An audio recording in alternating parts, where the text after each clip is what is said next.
Black Star Network is here. Hold no punches! I'm real revolutionary right now. Black power. Support this man, Black Media. He makes sure that our stories are told. Thank you for being the voice of Black America, Roland. Stay black. I love y'all. All momentum we have now, we have to keep this going. The video looks phenomenal. See, this difference between Black Star Network and Black-owned media and something like CNN. You can't be Black-owned media and be scared. It's time to be smart. Bring your eyeballs home. You dig?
Today's Monday, December 18th, 2023. Coming up on Roland Martin Unfiltered, streaming live on the Black Star Network. A 9-person New York City jury convicts actor Jonathan Majors of misdemeanor assault and harassment in connection with a March 25th incident between his ex-girlfriend, Grace Jabbari. We'll break down what took place. Lauren Victoria Burt, she was in the courtroom. We'll talk to attorney as well about what this means. Navy Federal Credit Union said the recent mortgage disparities report from CNN is inaccurate. Really? We'll talk with Black Star Network's Get Wealthy host, Deborah Owens, and the CEO of First Independence Bank about this. Also, attorney Ben Crump has already filed a lawsuit on behalf of 2 folks who were denied loans. The Department of Justice has launched a database that tracks the misconduct of federal law enforcement officers. We'll tell you about that. Also, we're in the middle of the holiday season, and many of us are dealing with the blues. We'll talk to a licensed professional counselor about identifying and surviving depression during the holidays. Plus, I chat with gospel artist Anthony Brown about the McDonald 17th Annual Inspiration Celebration and Gospel Tour, and also, of course, about his music and where he stands when it comes to giving the fans what they want. It is time to bring the funk. I'm Roland Martin Unfiltered on the Black Star Network. Let's go. He's got it. Whatever the miss, he's on it. Whatever it is, he's got the scoop, the fact, the find. And when it breaks, he's right on time and it's rolling. Best believe he's knowing. Putting it down from sports to news to politics. With entertainment just for kicks, he's rolling. It's on go, roll, y'all. It's rolling Martin, rolling with rolling now. He's funky, he's fresh, he's real, the best, you know he's rolling Martin now.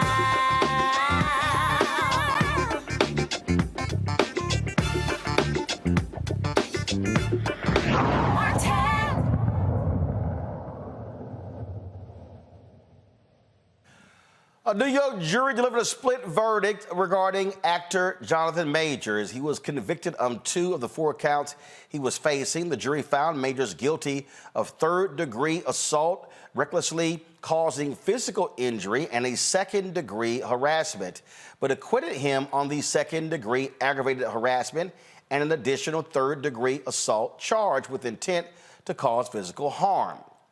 Reporter Lauren Victoria Burt was in the courtroom when the verdict was read. She joins us right now. So, Lauren, first off, so many people still are surprised that this even went to a trial. These were not felony charges. They were misdemeanor charges, correct?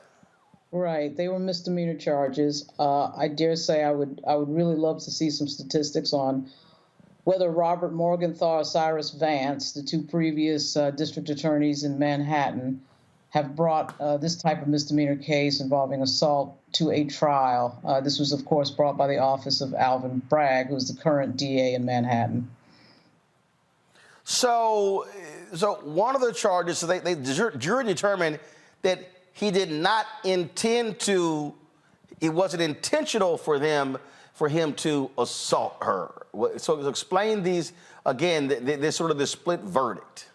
It's really sort of, I think, a little bit difficult to understand. The inside the courtroom logic and body language would tell you that the jury seemed sort of intent on giving him something. There were 4 counts. I do think certain jurors were sort of intent in giving him something because we've been sitting here for 11, 12 days in court. There was one particular juror, a white male, sort of Clark Kent type with glasses and a comb over, who was the loudest to say yes when the jury was polled after they read the verdict, after the forewoman read the verdict. And understand that the makeup of the jury, it's a 6-person jury with 2 alternates and only 1 black person of that 8-person group, a black woman, I would say in her 50s.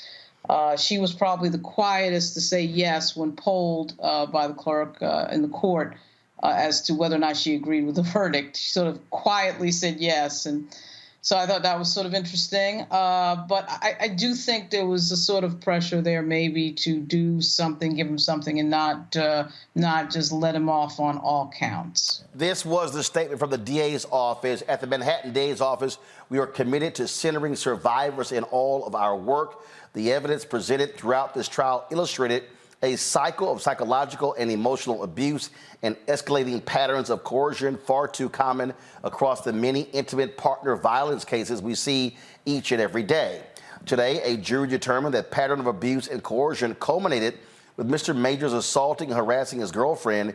We thank the jury for its service and the survivor for bravely telling her story despite having to relive her trauma on the stand. Manhattan DA Alvin Bragg. Now, here's what's interesting. You look at that statement there, Lauren. They talk about this pattern. During the trial, they introduced previous text messages from Jonathan Majors to her. They also, I believe, had a previous a person testify.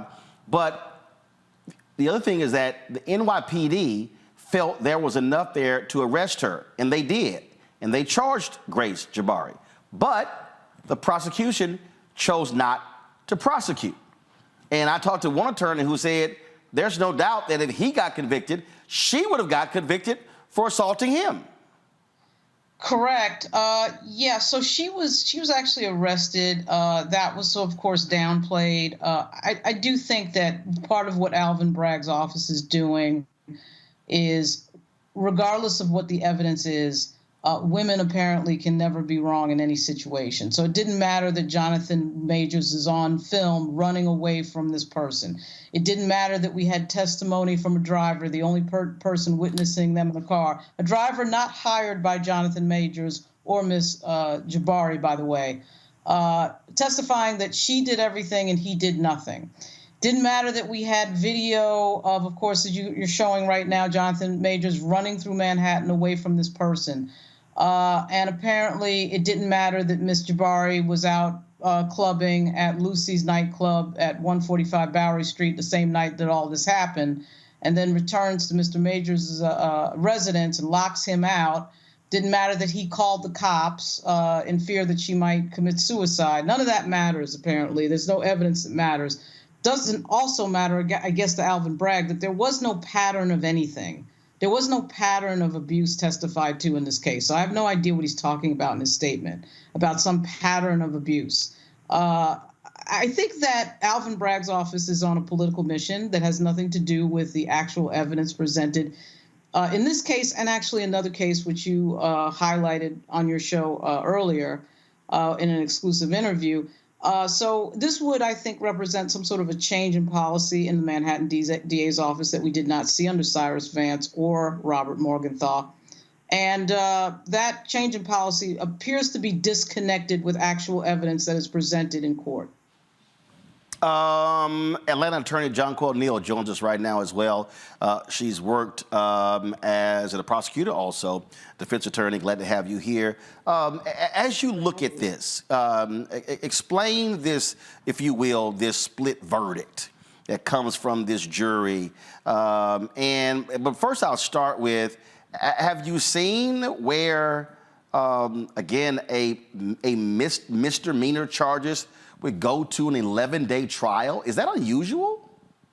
Yes, I would say, and good evening, everyone. Thanks for having me. I would say that, yes, that is unusual for a misdemeanor trial to last that long.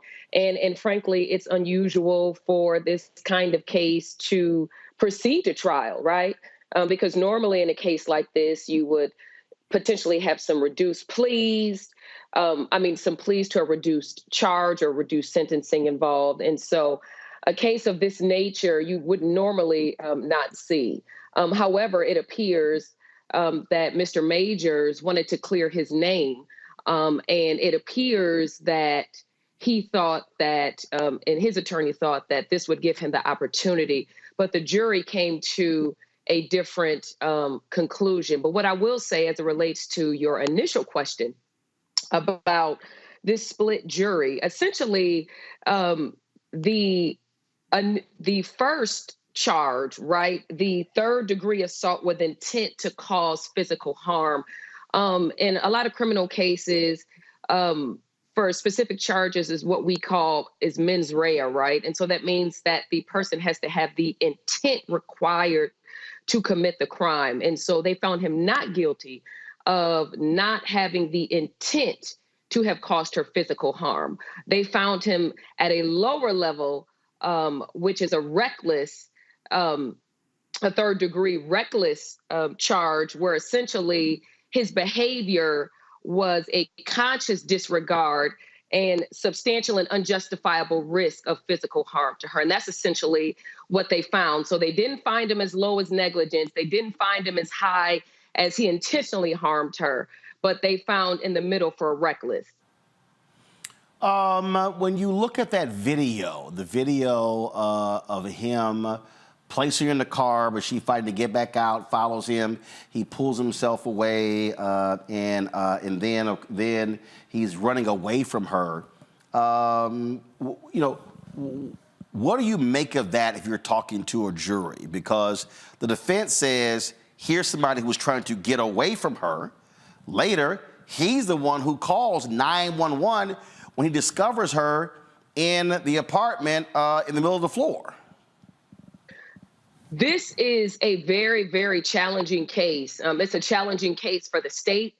Domestic violence cases are very, very challenging to bring, and they're very, very challenging to defend. That evidence of what we saw in the video of him running away from her shows that essentially really hurts the state's case, right? I mean, they could have acquitted him completely off of that video alone, right? I mean, because we see him de-escalating, right? We see him actually running away from her, trying to get away from her. And so we see her become the aggressor, although she alleges that he initially was the aggressor. And so I think that the evidence can go either way, right? Because as it relates to what the district attorney put in his statement, is that there's this cycle of abuse, right? And these relationships, these inter-partner domestic violence cases generally happen in closed doors. You generally don't have this kind of evidence. But it looks like evidence of an innocent man running. I mean, that's what the video looks like. So, and it looks like she's the aggressor. And, it gives the appearance that we're looking more at like a Johnny Depp type of case, right? Versus a pattern or cycle of abuse at the hands of Mr. Majors. What about which could explain split verdict, where they felt that he was culpable in some way and other ways wasn't guilty? What still is weird to me is that the NYPD felt there was enough there to charge her, but the prosecution was hell-bent and said, absolutely not, we're not going to prosecute her. And then she's their star witness. You're absolutely right. And frankly, the big question is, right, is this case brought forward in the nature of what it is because of who Jonathan Majors is, right? It's because of his celebrity, because of his status. I mean, that has a lot to do with it. Because if you're talking about this kind of case with these kind of facts, generally speaking, a prosecution office might just dismiss and not move forward on either case, right? Because the evidence conflicts to such a high level. So does it have a lot to do with who Jonathan Majors is? Yes, it does. So, that's just the fact of the matter of it. And so they had the choice to not pursue either of them due to the conflict of this evidence. However, they decided not to move forward against her and to move forward against him. This obviously has already resulted in what we anticipated, losses for Jonathan Majors. Shortly after this became public, Lauren, Disney, Marvel Studios dropped him from one of their franchises. Did his attorneys say if they're going to appeal? They haven't. In their statement, there was a line in there about how he plans to clear his name, which sort of sounded like to me that they would try to appeal or take some action. And it wouldn't surprise me if they did, because there were several things about the way the case was presented that I think are appealable. The judge would not allow a police detective who had processed Jabbari's arrest to speak very much. All of his testimony was effectively objected to. The judge would not allow the jury to hear the body cam audio, so you could see the video but not the audio. Nobody could figure out why that was the case. And I think the jury was frankly unaware of some things that they should have been aware of and probably will be made aware of when they see, on TV tonight. But during the trial, as presented, was not aware of. So I do think that there is likely to be an appeal. And that, again, that really what stands out to me there, John Quill, just the fact that, I mean, you look at even the judge here, I mean, you have cops who say, we believe this woman assaulted him. DA goes, we're not going to prosecute. And the judge doesn't even allow that to come into play?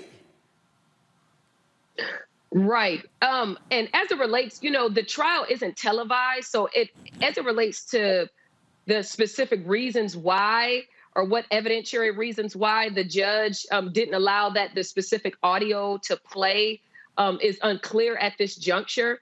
It could be a multitude of different reasons as to why that audio was not allowed to be played. I would want to know more intricately about what were the arguments on both sides for why. Certainly in cases and trials that I prosecuted, there have been instances where the body cam footage had to be muted and could not be played. So it'd be interesting to know what those specific issues were. And I'm not sure. I know that you were you in the courtroom when they were disputing that issue about the body cam footage?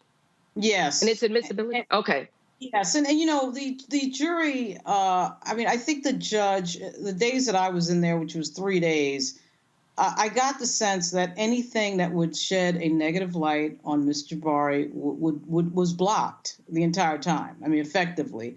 But there was some, this case, even though it wasn't televised, which I think it should have been, quite frankly, there was a lot there, evidence in terms of cameras, text messages, that you could figure out where these two people were almost every minute the night that this happened. And that should have been enough. And apparently it was not. And this video of John Majors running through Manhattan away from Grace Jabbari is theater of the absurd. I mean, I think we all realize that if this was flipped around and Mr. Majors was running after Ms. Jabbari, we would have a completely different view of this. He would be seen as the aggressor. But somehow this office, Alvin Bragg's office, thought that somehow or another this complete de-escalation didn't matter. And I guess these jurors thought that it didn't matter. But it is, to me, absurd to look at this and think that he somehow was the aggressor. And then he decides that same night to spend the night in a hotel up on the Upper East Side of Manhattan on 77th Street, which was way away from where she was. So that was another point of de-escalation. So, as I say, when you look at the evidence of this case, this is a very surprising result, to say the least. Jaquel, final comment. Mm-hmm. Well, what I will say is, this specific case is a very difficult one because you have the different issues that are going on in this case, right? You have the cycle of violence that happens in interpersonal relationships, the things that happen behind closed doors that none of us are able to see. But however, this case makes it different because we've got all this evidence that shows him running away and him de-escalating this situation. And it makes it very troubling that the jury came to this conclusion. However, that is one of the risks of taking cases to trial. I mean, you have your constitutional right to a trial, but it's very risky to do so. And so it's a verdict where the jury has taken their time to deliberate on the evidence. And it definitely is interesting in the least to say that a case like this would have made it to a trial with both of them having been charged. All right, then. All right, Ms. Miller, appreciate it. Lauren, thanks a bunch as well. Thank you. Thank you. All right, folks, going to a break. We come back, we'll chat with my panel about this story, its implications. That is next right here on Roland Martin Unfiltered on the Black Star Network. Back in a moment. Grow your business or career with Grow with Google's wide range of online courses, digital training, and tools. Gain in-demand job skills with flexible online training programs designed to put you on the fast track to jobs in high-growth fields. No experience is necessary. Learn at your own pace. Complete the online certificate program on your own terms. Stand out to employers, get on a path to in-demand jobs, and connect with top employers who are currently hiring. Take one professional career certificate program or all 6. Earn a Google Career Certificate to prepare for a job in a high-growth field like data analytics, project management, UX design, cybersecurity, and more. All professional career certificate programs must be completed by December 31st, 2024. Scan the QR code to complete the application.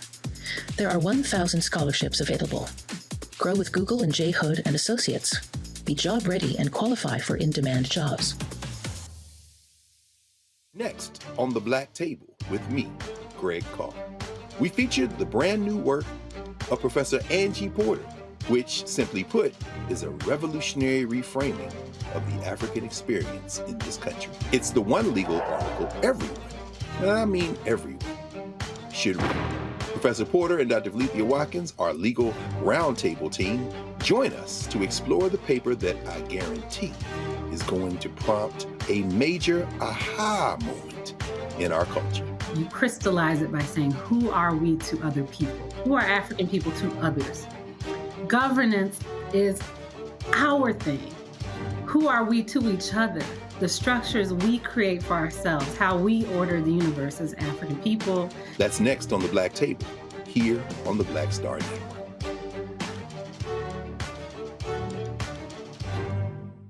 Farquhar, executive producer of Proud Family. Bruce Smith, creator and executive producer of The Proud Family, Louder and Prouder. And you're watching Roland Martin Unfiltered.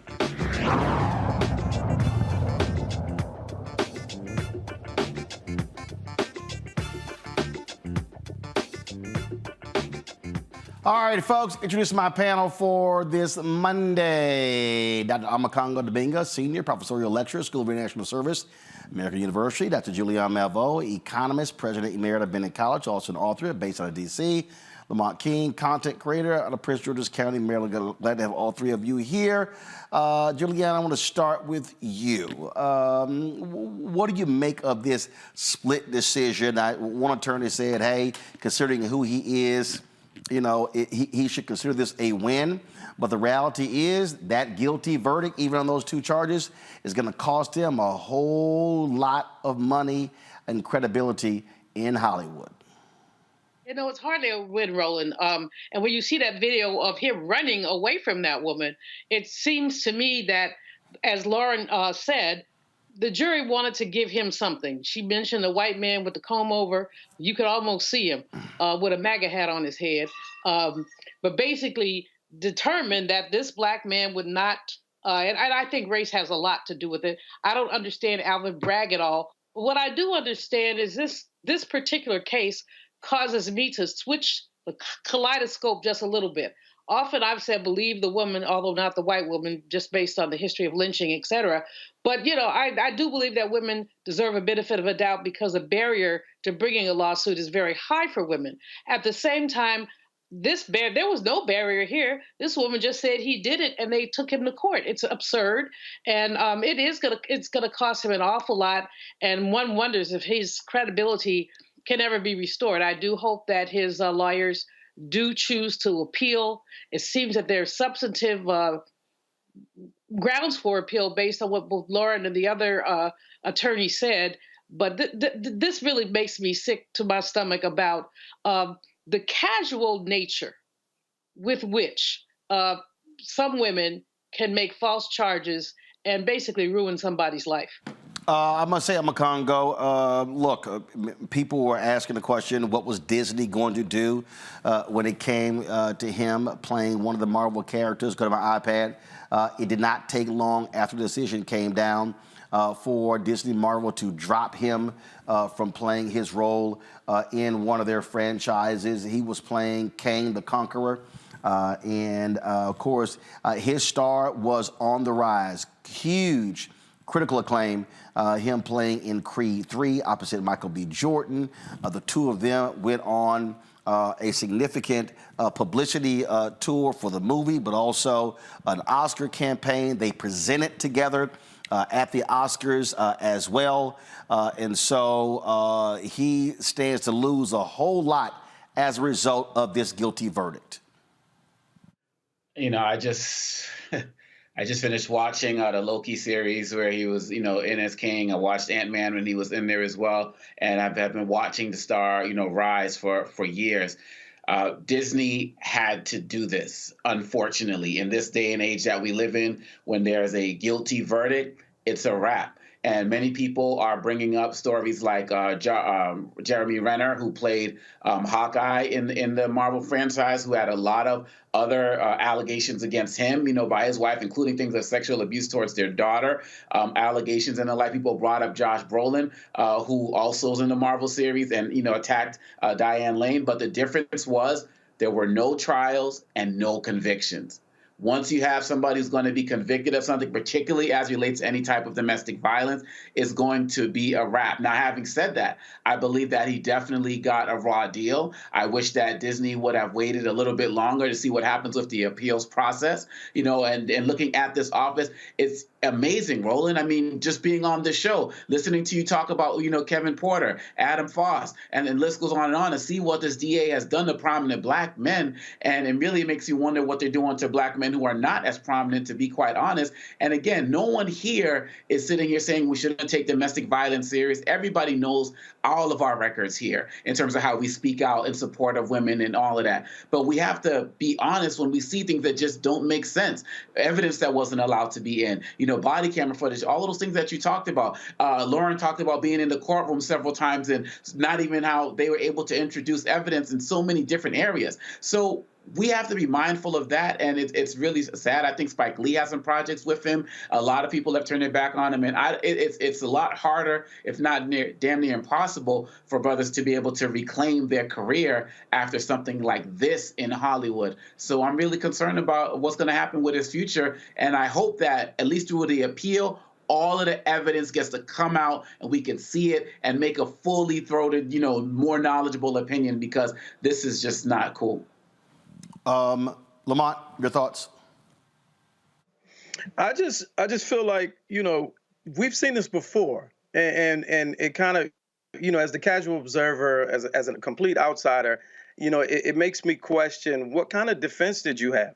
Like, what kind of defense did you have where something that we've seen time and time again, you weren't able to put up the necessary fight? I'm talking, we're watching video evidence. We're watching human interaction play out right in front of us. You know, there are things that they drew attention to that, of course, he did wrong and what he did, but then we're supposed to all forget about the things that she didn't do. And I always find that fascinating.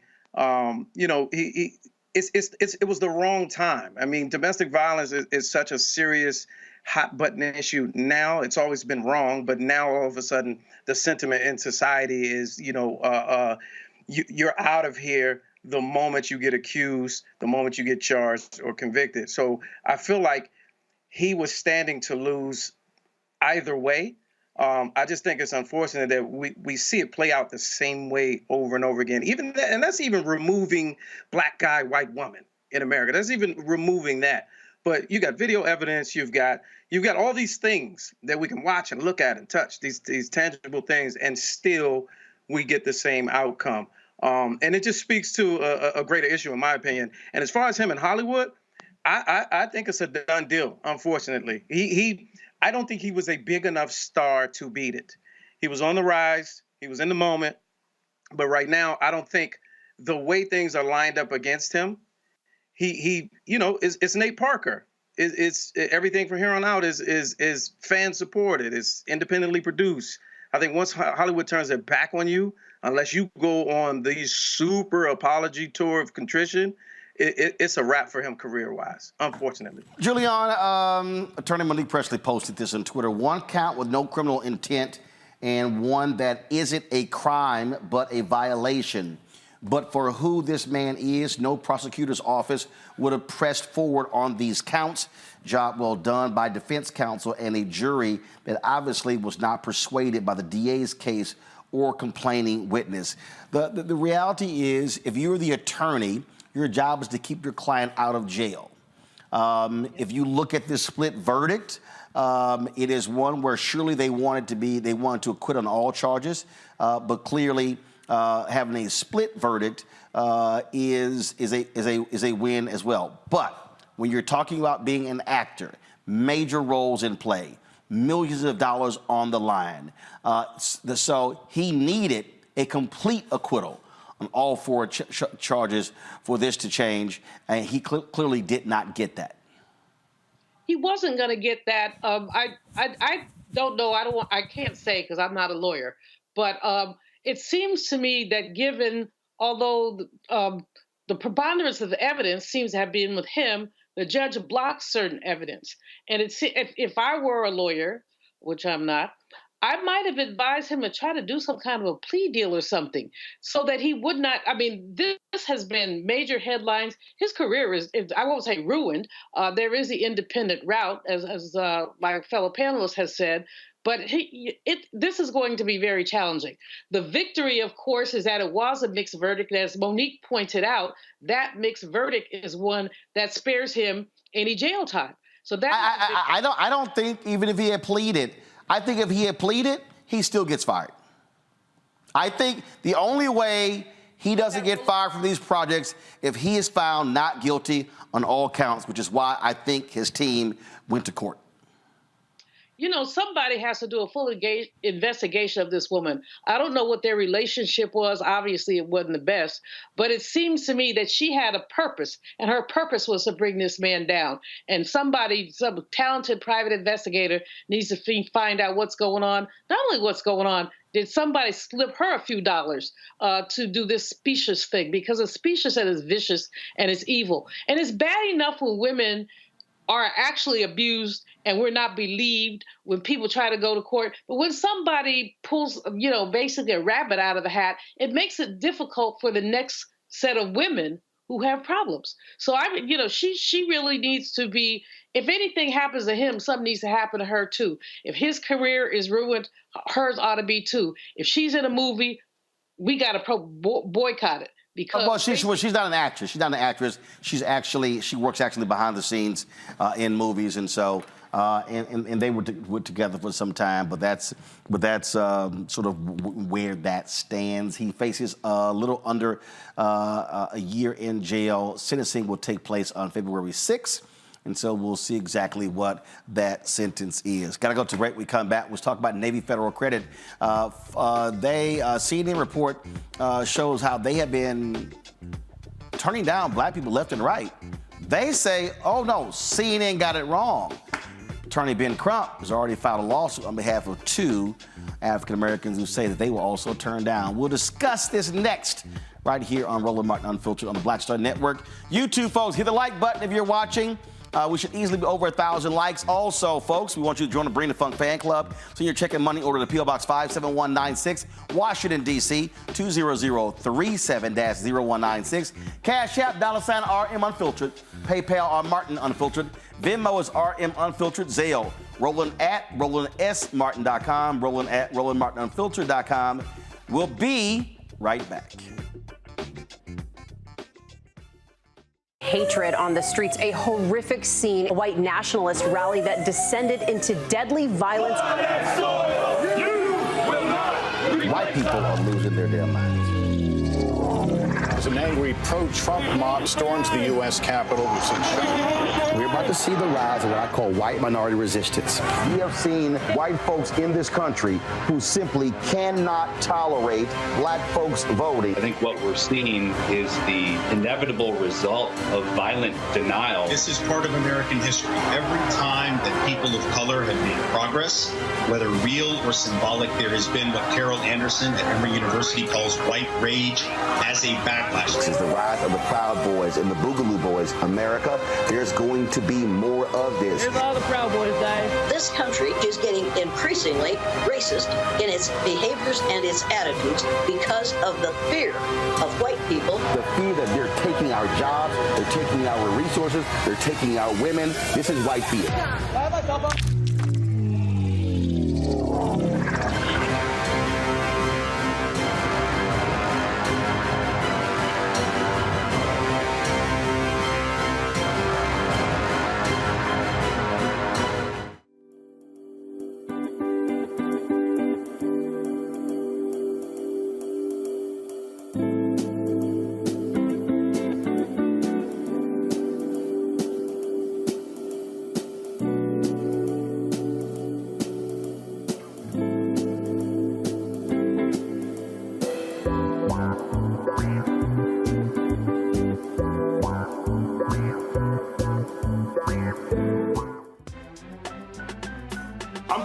Muhammad, live from LA.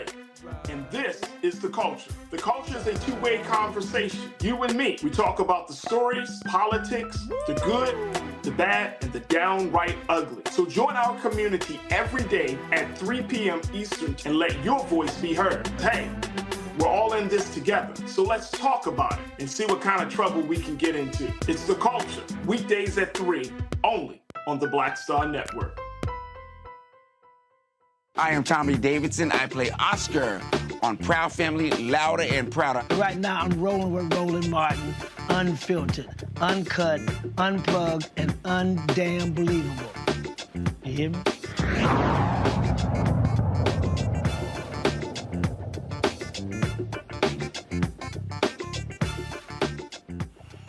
According to CNN report, the nation's largest credit union has the most significant loan approval gap between black and white applicants among the top 50 lenders nationwide. Right, so the report, folks, calls into question the loan practices of the Navy Federal Credit Union.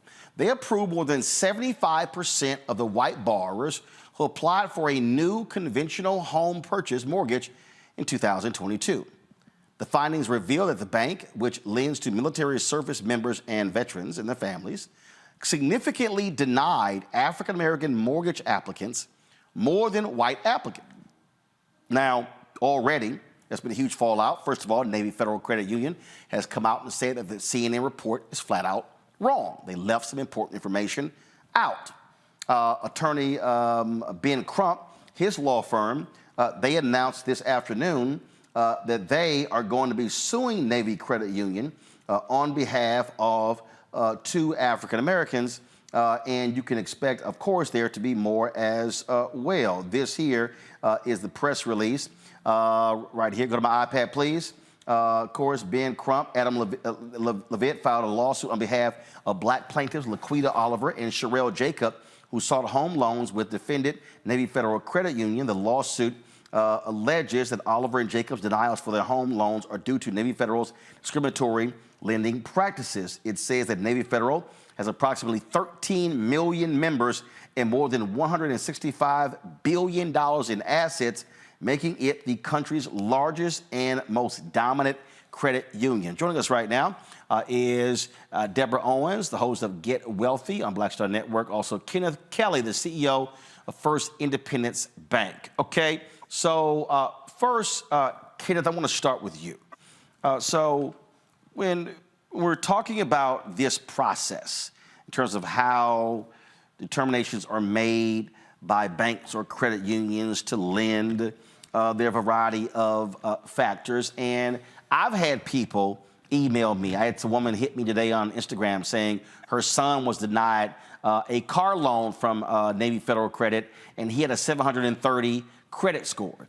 I had an individual who is a venture capitalist who hit me and said that he was denied his credit score over 750, no significant debt, plus loan payment would have been less than the $1,300 lease payment.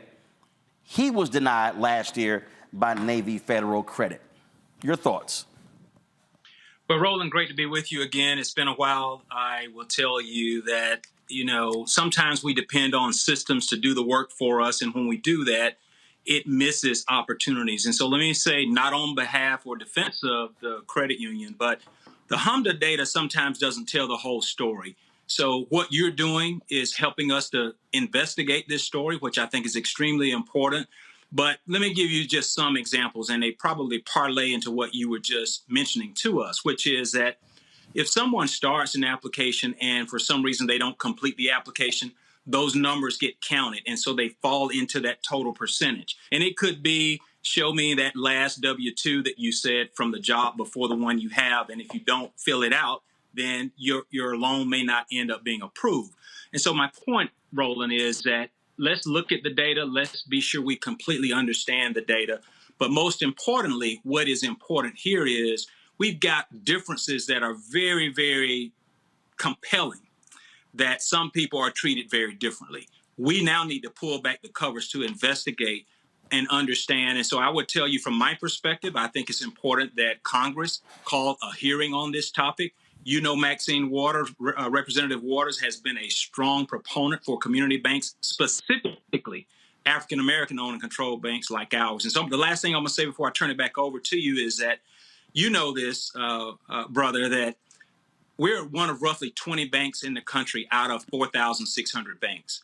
This is another demonstration why you heard someone like Dr. Malvo just a moment ago say, she used the word boycott. We need to use the word of reinvigorate and look within our own community, so our community banks are important to us.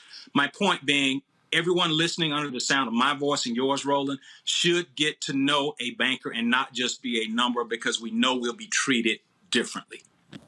77% of the mortgages from white applicants were approved, Deborah. 56% from African Americans, 48% for Latinos. And again, the Crump lawsuit, of course, looking at the CNN story, says it's the largest disparity out of all.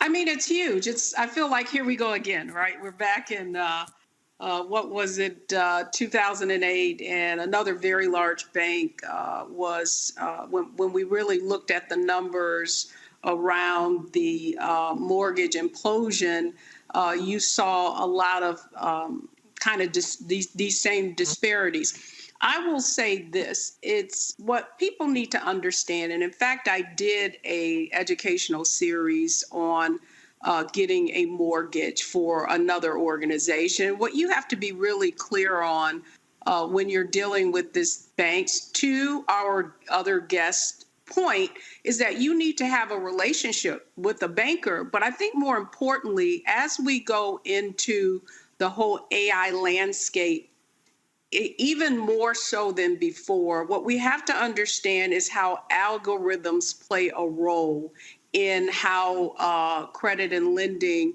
is approved. And for many people, what you have to understand when you're filling out those applications is to make sure that everything is up to date.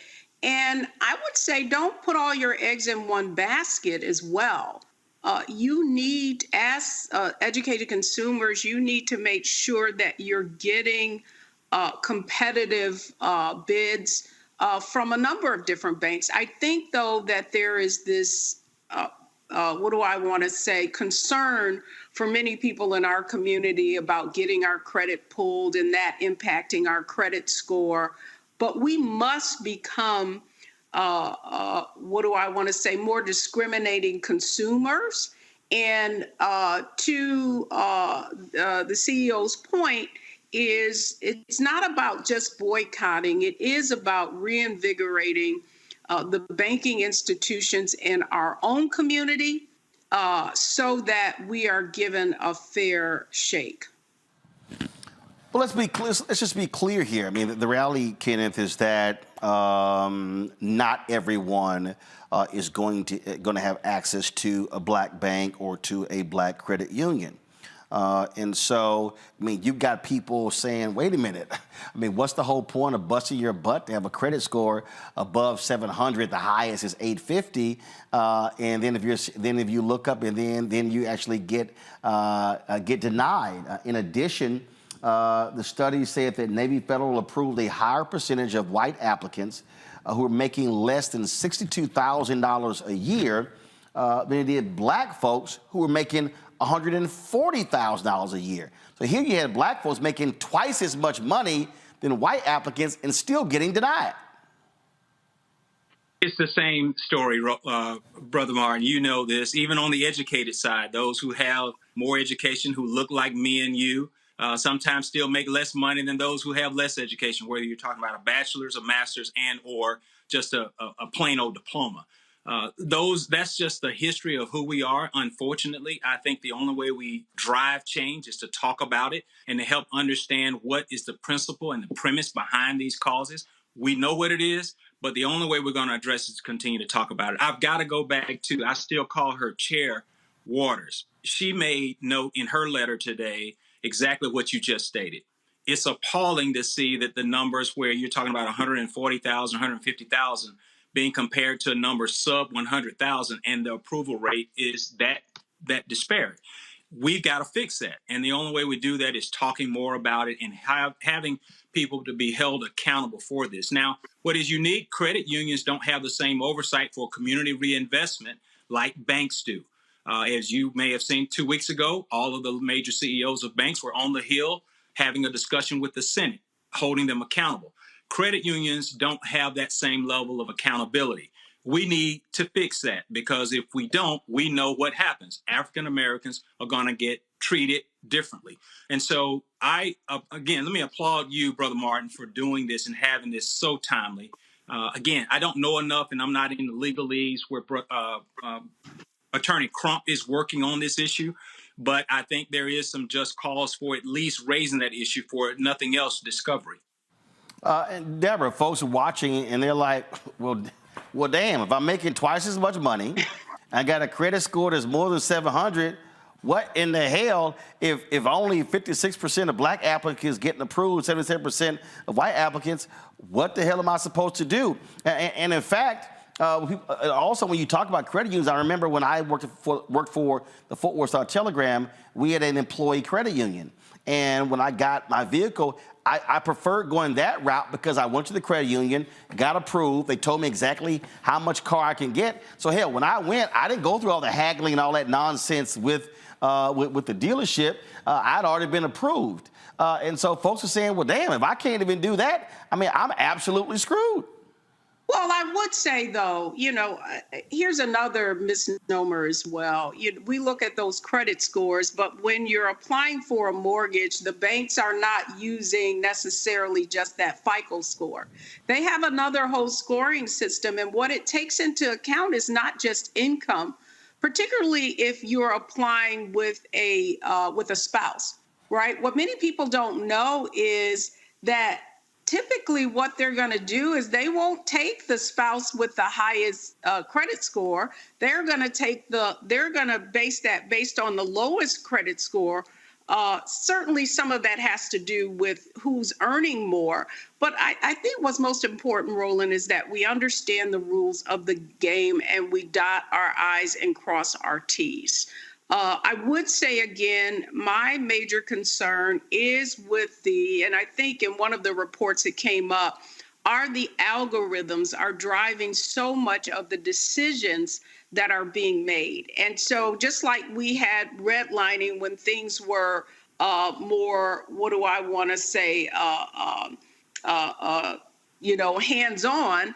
Now, what I do believe, going back to the earlier statement, is about making sure that when you're applying for that loan, that you're giving the exact information that the banks are waiting on, making sure that typically when you get closer to that loan, they're going to want an updated pay stub to make sure that nothing has changed. During the underwriting process, a lot of things can change. You want to make sure you don't take out any other credit. I mean, a number of things. Now, I'm not saying that is the reason for the disparity at all. I mean, you can just see the numbers are staggering if we look at compare them to how Hispanics were approved and how whites were approved. But I do want to raise the alarm, and I hope that our legislatures are also taking a look at how these organizations are using AI and algorithms to determine whether or not people are approved? Well, I'll be honest with Kenneth. I think credit scores are bullshit anyway. I do. I think it's idiotic when people tell you, oh, it's not a good idea to pay your stuff off because they want to see you with a credit history.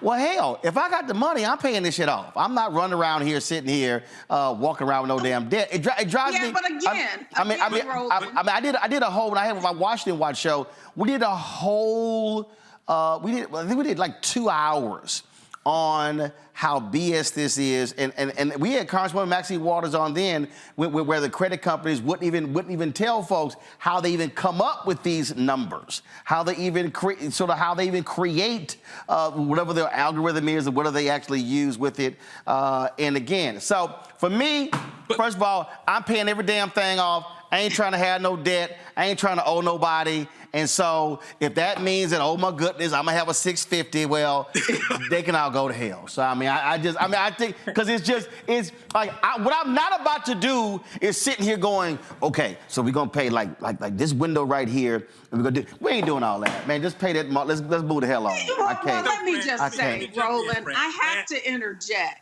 Because we have to understand. Hold on, Deborah. Because I threw the question to Kenneth. Kenneth, go ahead. Then I'm going to Deborah. Yeah, Fred. Okay. Let me jump in here, Fred. This is one that, as Dr. Deborah just said, we got to understand the rules of the game. And I would tell you from experience, you're exactly right. If you're paying off your credit cards completely monthly, et cetera, you can find yourself with a lower credit score than if you had some debt on your books. I'm telling you that personally. And I will tell you, I have seen individuals, back to your failing issue, who have a tremendous amount of money in the bank, but they have this small little light bill or a water bill that was late for some period of time that factors into them not getting what they desire. So my point is, Dr. Deb, just what she said is true. We got to understand those rules of the game and talk about them openly so that we're all in a better position. Let me go and shift gears for just a second. Our good dear friend, John Hope Bryant, he's built a business around this all over the country. Yep. Operation Hope. We actually have him in our bank now. We've had over 1,000 folks this year to come through who have actually improved their credit scores and improved their savings. So I will tell you, part of this is education. And while it's easy to say, you know what, the hell with it, we're just going to do what we're going to do, we are not in the capitalistic society if we're not playing by those rules. So that may prevent someone from being positioned to start and open the business the way they want to, with the right level of credit, with the right level of backing, et cetera. I got you. So again, I'm not saying it's right. Let me be clear about that, Frat. But those rules are there. And unfortunately, let me go to my last comment here. Culture shapes policy. Policy shapes economics.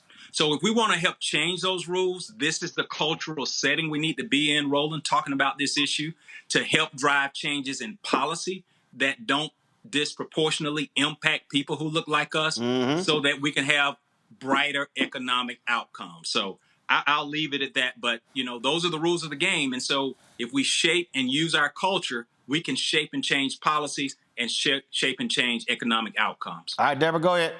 Absolutely. Here's all I want to say, Roland, is that financial ignorance is expensive. And so we have to learn no, it's not fair. And I know that the playing field isn't level, but what I do want our viewers to understand is there are ways to play the game and win. And playing the game and winning means understanding how the FICO scoring, how it's derived, and then making sure that you align yourself so that you get the best financing rates. That's what we're talking about, is the cost of borrowing can be much more expensive if we're not able to negotiate and get the kinds of favorable terms. When you go into a 15-year mortgage or 30-year mortgage, it can be significant. And we're already seeing, with interest rates going up, people being impacted and the affordability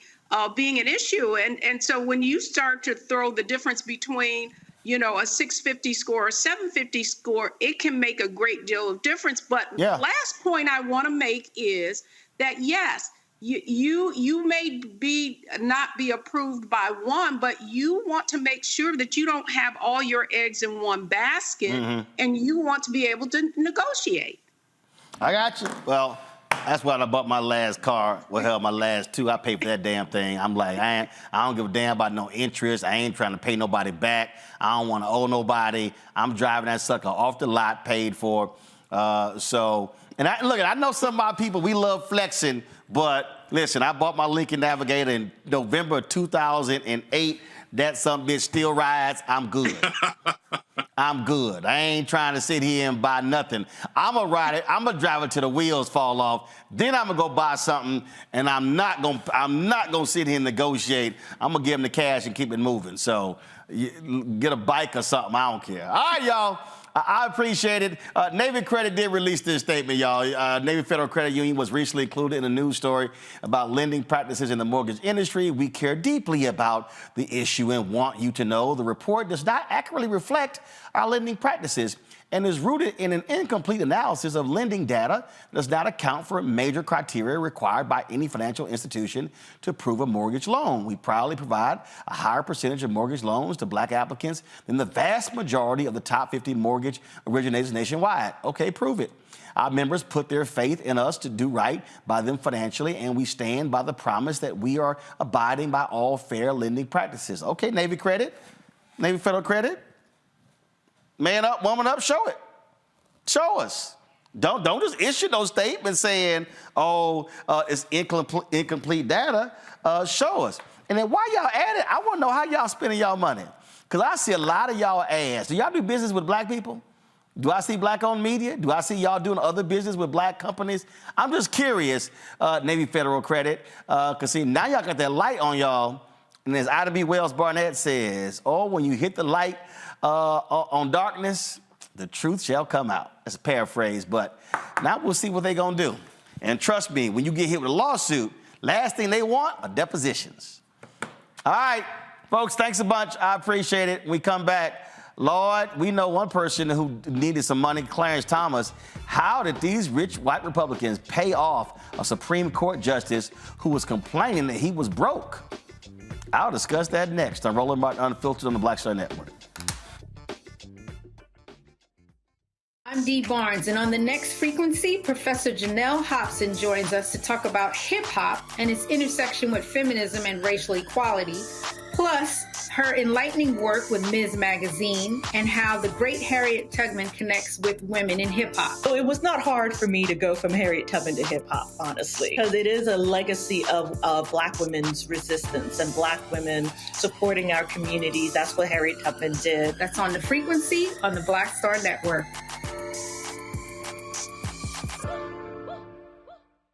On the next Get Wealthy with me, Deborah Owens, America's Wealth Coach.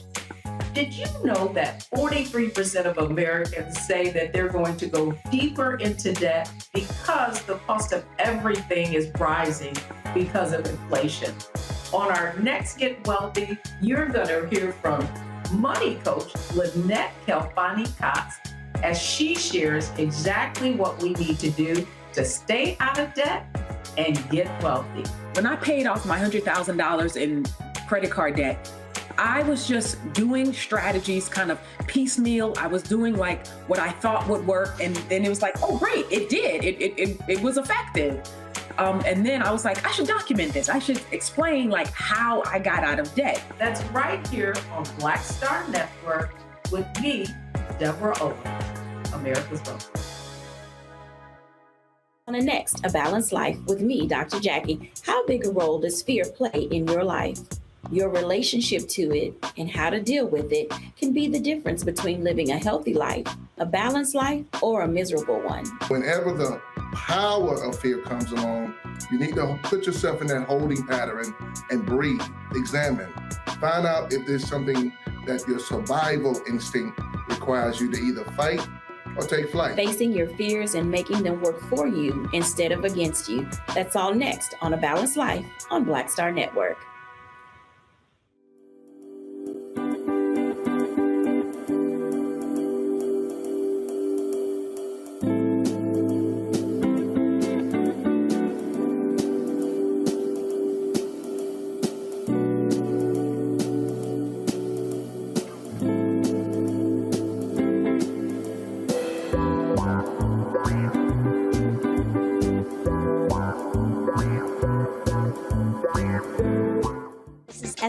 Mr. Love King of R&B, Raheem Devon. It's me, Sherry Shepard, and you know what you watch. You're watching Roland Martin, Unfiltered.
The Department of Justice is now going to have a way to track the misconduct, y'all, of law enforcement officers.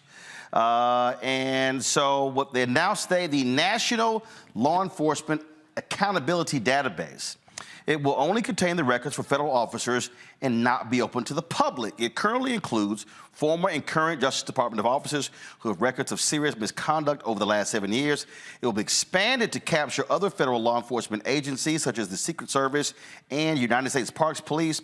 Federal agencies will be responsible for reporting and updating records for 6 types of misconduct, including criminal convictions, civil judgments, terminations, suspensions, resigning or retiring while under investigation, and sustained complaints or disciplinary actions for serious misconduct.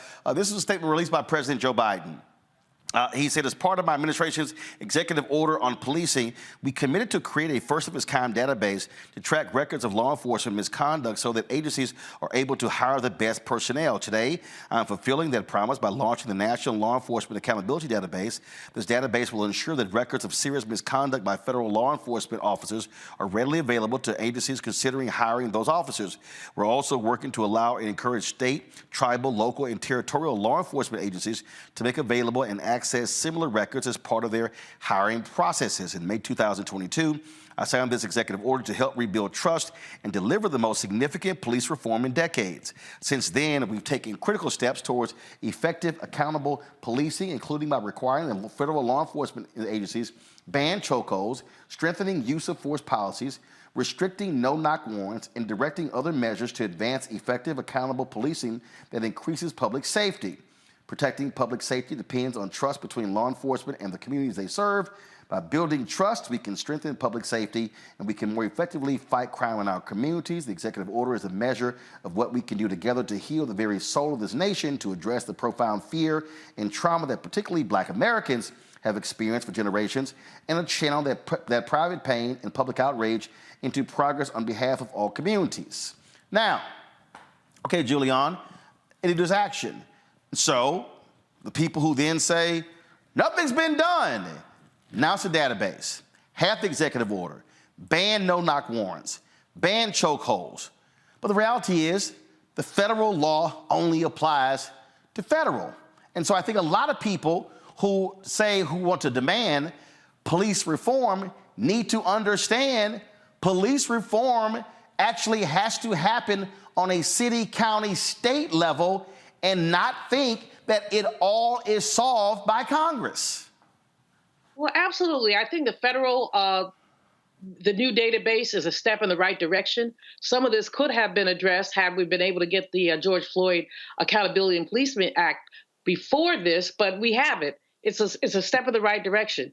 But what we already know, Roland, is that these rogue cops go from jurisdiction to jurisdiction, hiding their records. They sometimes are covered up by their friends who may be the police chief or the somebody knows their history but doesn't look at their whole resume. So we have to, one of the things you said that's so important is that there are all these people saying nothing has happened. Well, I don't know what their perspective is, but plenty has happened, just not enough. Now, Brother Biden is not to blame for what has not happened, but we have to put the pressure on. And putting the pressure on does not mean whining around, talking about, oh, I'm not going to vote. I mean, them pitiful people could go somewhere.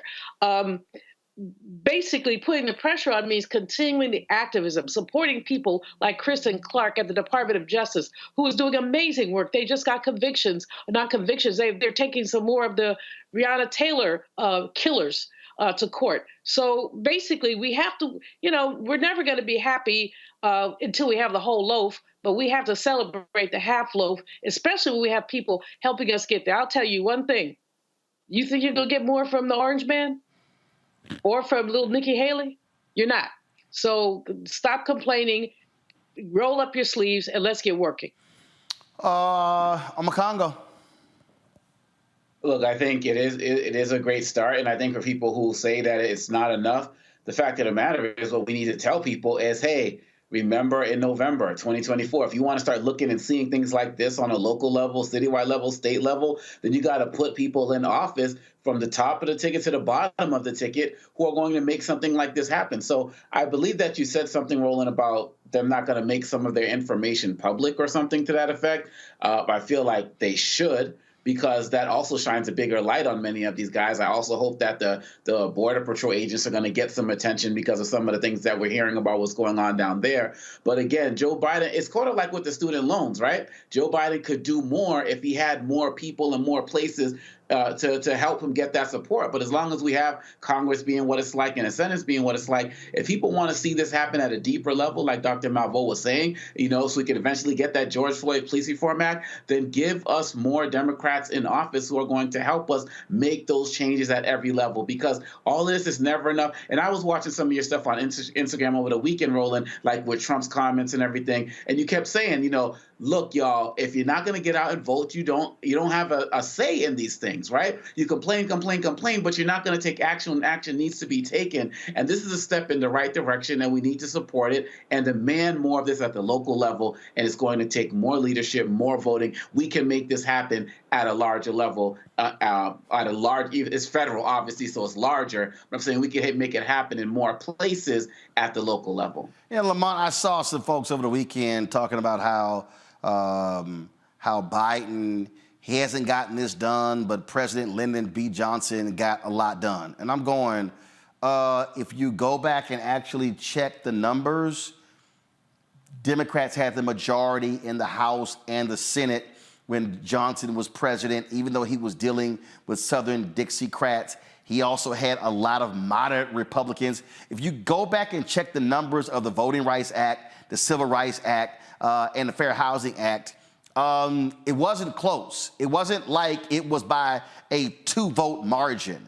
So to me, it's sort of silly to try to compare President Johnson and President Biden when you're dealing with, right now, Republicans controlling the House and Democrats having a, 1-2 vote majority in the Senate when you need 60 votes to get stuff passed. And so it's just, I just think it's silly when people post some of this stuff and they don't actually, as Paul Harvey say, tell the rest of the story.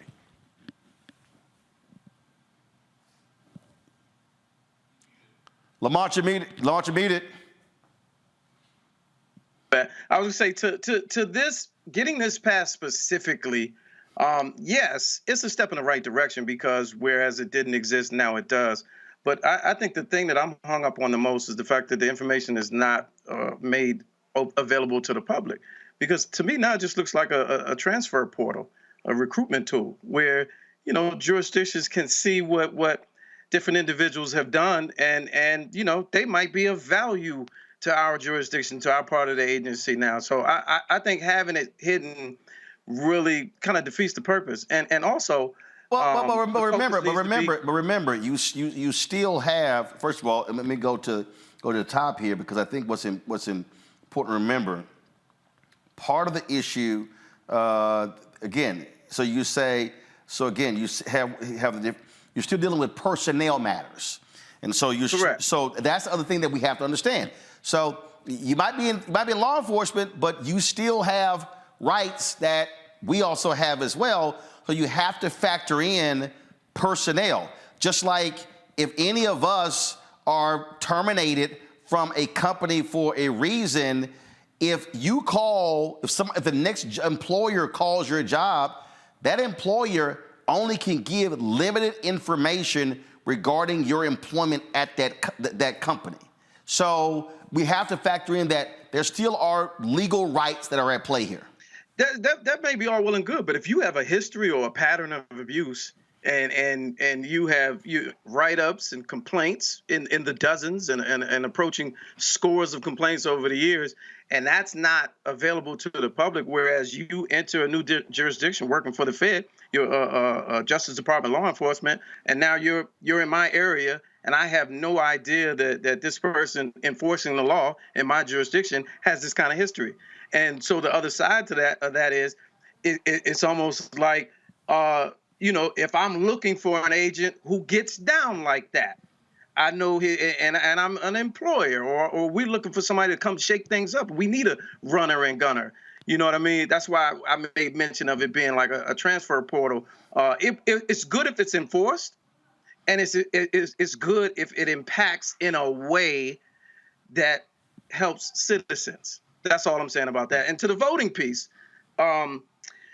I see a lot of stuff online as well. And my question to the people that their answer is vote, vote, vote.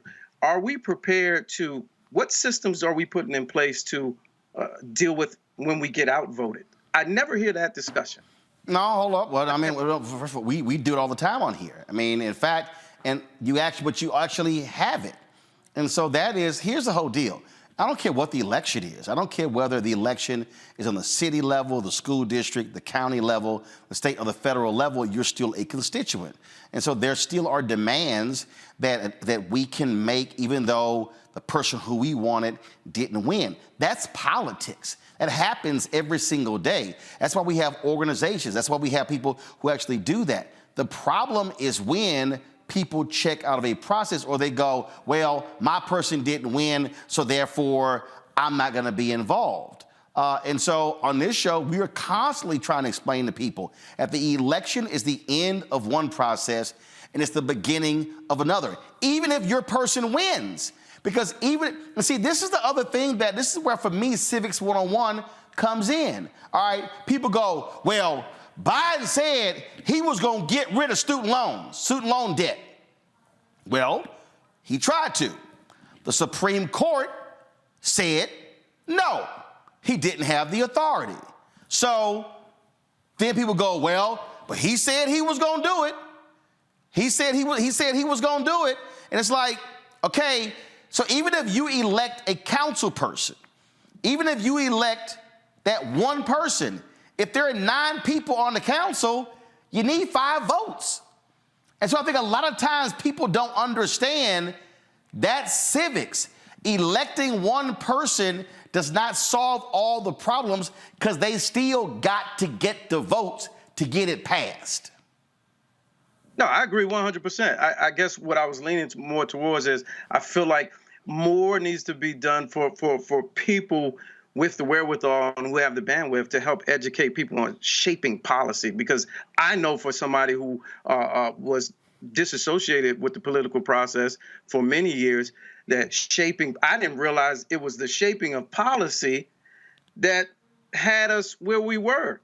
Like it took me a while to learn that. I had to engage civically to learn that. And I think a layer of that is I wish there was more education on telling our brothers and sisters how important it is to know how to shape, how policy gets shaped. Well, I think that gets missed. Well, it gets missed because I look at a lot of people just simply turn off and when it's over, people say, hey, I did my part. Well, no, not necessarily. And again, you know, we spend a lot of time trying to educate people on how this process works. And just too often people don't understand, Julian. They don't just understand that when you're talking about public policy, that one person doesn't fix it. Even if you're electing the president has broad powers, but the reality is people are like, well, why can't the president get this bill done? Well, because if it involves money, the Constitution says it has to start in the House. Well, who controls the House? Republicans. Who controlled it his first 2 years? It was Democrats. Who controls the Senate? And then even if you get it through the House, which we saw, the House passed the George Floyd Justice and Policing Act. The House passed the John Lewis and the voting rights bills. But guess what? You needed 60 votes in the Senate. They only had 50. And so you needed to pick up 10 Democrats. People are like, well, I don't understand why it couldn't get done. Because you needed 60. Because you don't read. The answer is because you don't read. I mean, the fact is, with all due respect to my fellow panelists, there is so much voter education stuff out there. Melanie Campbell, Black Civic Participation, Latasha Brown, I could go down the list of folks who are doing this work. But if you don't want to know, I mean, you can lead a horse to water. And there's so much information out there, but you can't make them drink. I'm not disrespecting anybody who doesn't know, but I'm saying that information is there. Voting is not the most you can do. It is the absolute least you can do. Yes, vote, please vote. But after you vote, be engaged in the process. Because, I mean, and not only at the level of presidential politics, which excites everybody, but down to dog catcher, if you have to, because this has an impact on the quality of your life. I mean, I hate dogs. So I wish I could vote for a dog catcher to come get some of these suckers out of my neighborhood. Guess I can't, but just saying. But I mean, basically, any vote you take has an impact. And if you don't vote, what you're saying is you don't care, that you're allowing your destiny to be determined by somebody else. Are you really that placid? Come on now. Let me deal with this here, because Kim Smith made this old stupid comment on the YouTube channel. I see it all the time. He goes, "We simply vote blindly for Democrats." I see more stuck on stupid people say that comment, which is the dumbest thing in the world. Black people are absolutely smart when it comes to voting. Black people, every election, makes choices that are about black people, okay? So this stupid ass talking point, oh, we just vote blindly. No, we know exactly what we're doing. When black people are voting on the federal level, we're voting for health care. We're voting for Medicaid expansion. We're voting for help for elderly when it comes to Medicare. We're voting for criminal justice reform. We're voting for voting rights reform. We're voting for, again, education. We're voting for the expansion of opportunity for African-American entrepreneurs. We're voting for support for HBCUs. The fact of the matter is this here: black people make a decision by looking at candidate A, candidate B, and then go, which one of these two candidates aligns with me on a multitude of issues. Now, there's some black people out there who are single voters. There's some black people who say, I don't care, abortion is the #1 issue for me. There's some black people out there who say taxes, lower taxes are the #1 issue for me. But the fact of the matter is, black people make choices every single day about the lives of black people. So anybody who says this nonsensical, idiotic stuff about black people, we just blindly vote for Democrats. No, we're making fundamental choices about our lives and that of our neighbors, our friends, and our family. And so I just think it's important to make that perfectly clear, because the next time a fool says that, educate them on exactly how smart black people are when it comes to who we support and why we support them and who we give our vote to.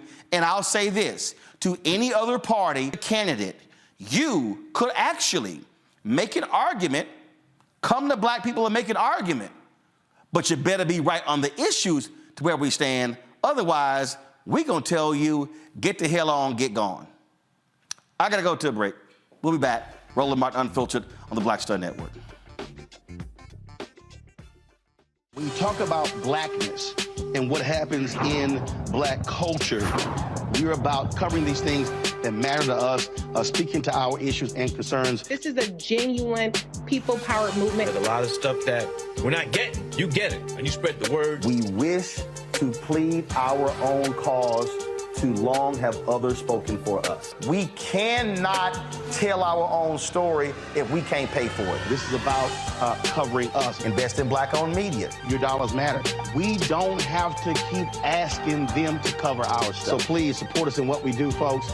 We want to hit 2,000 people, $50 this month, raise $100,000. We're behind 100,000, so we want to hit that. Y'all money makes this possible. Checks and money orders go to P.O. Box 57196, Washington, D.C. 20037-0196. The Cash App is $RM Unfiltered. PayPal is R Martin Unfiltered. Venmo is RM Unfiltered. Zelle is Roland at RolandSMartin.com.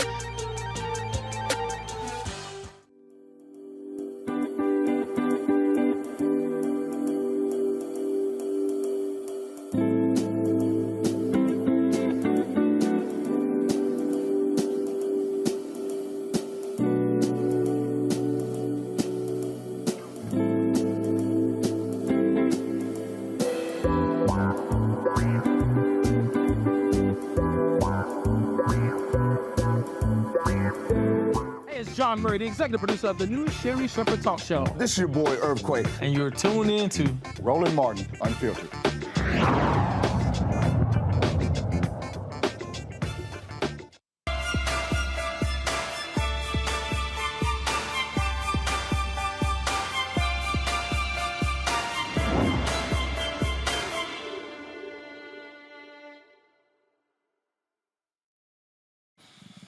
All right, folks, so there are a lot of people every single year when you talk about the holidays who go through a whole lot. They go through that because they have suffered loss. It may be relatives, it may be family members, it may be friends.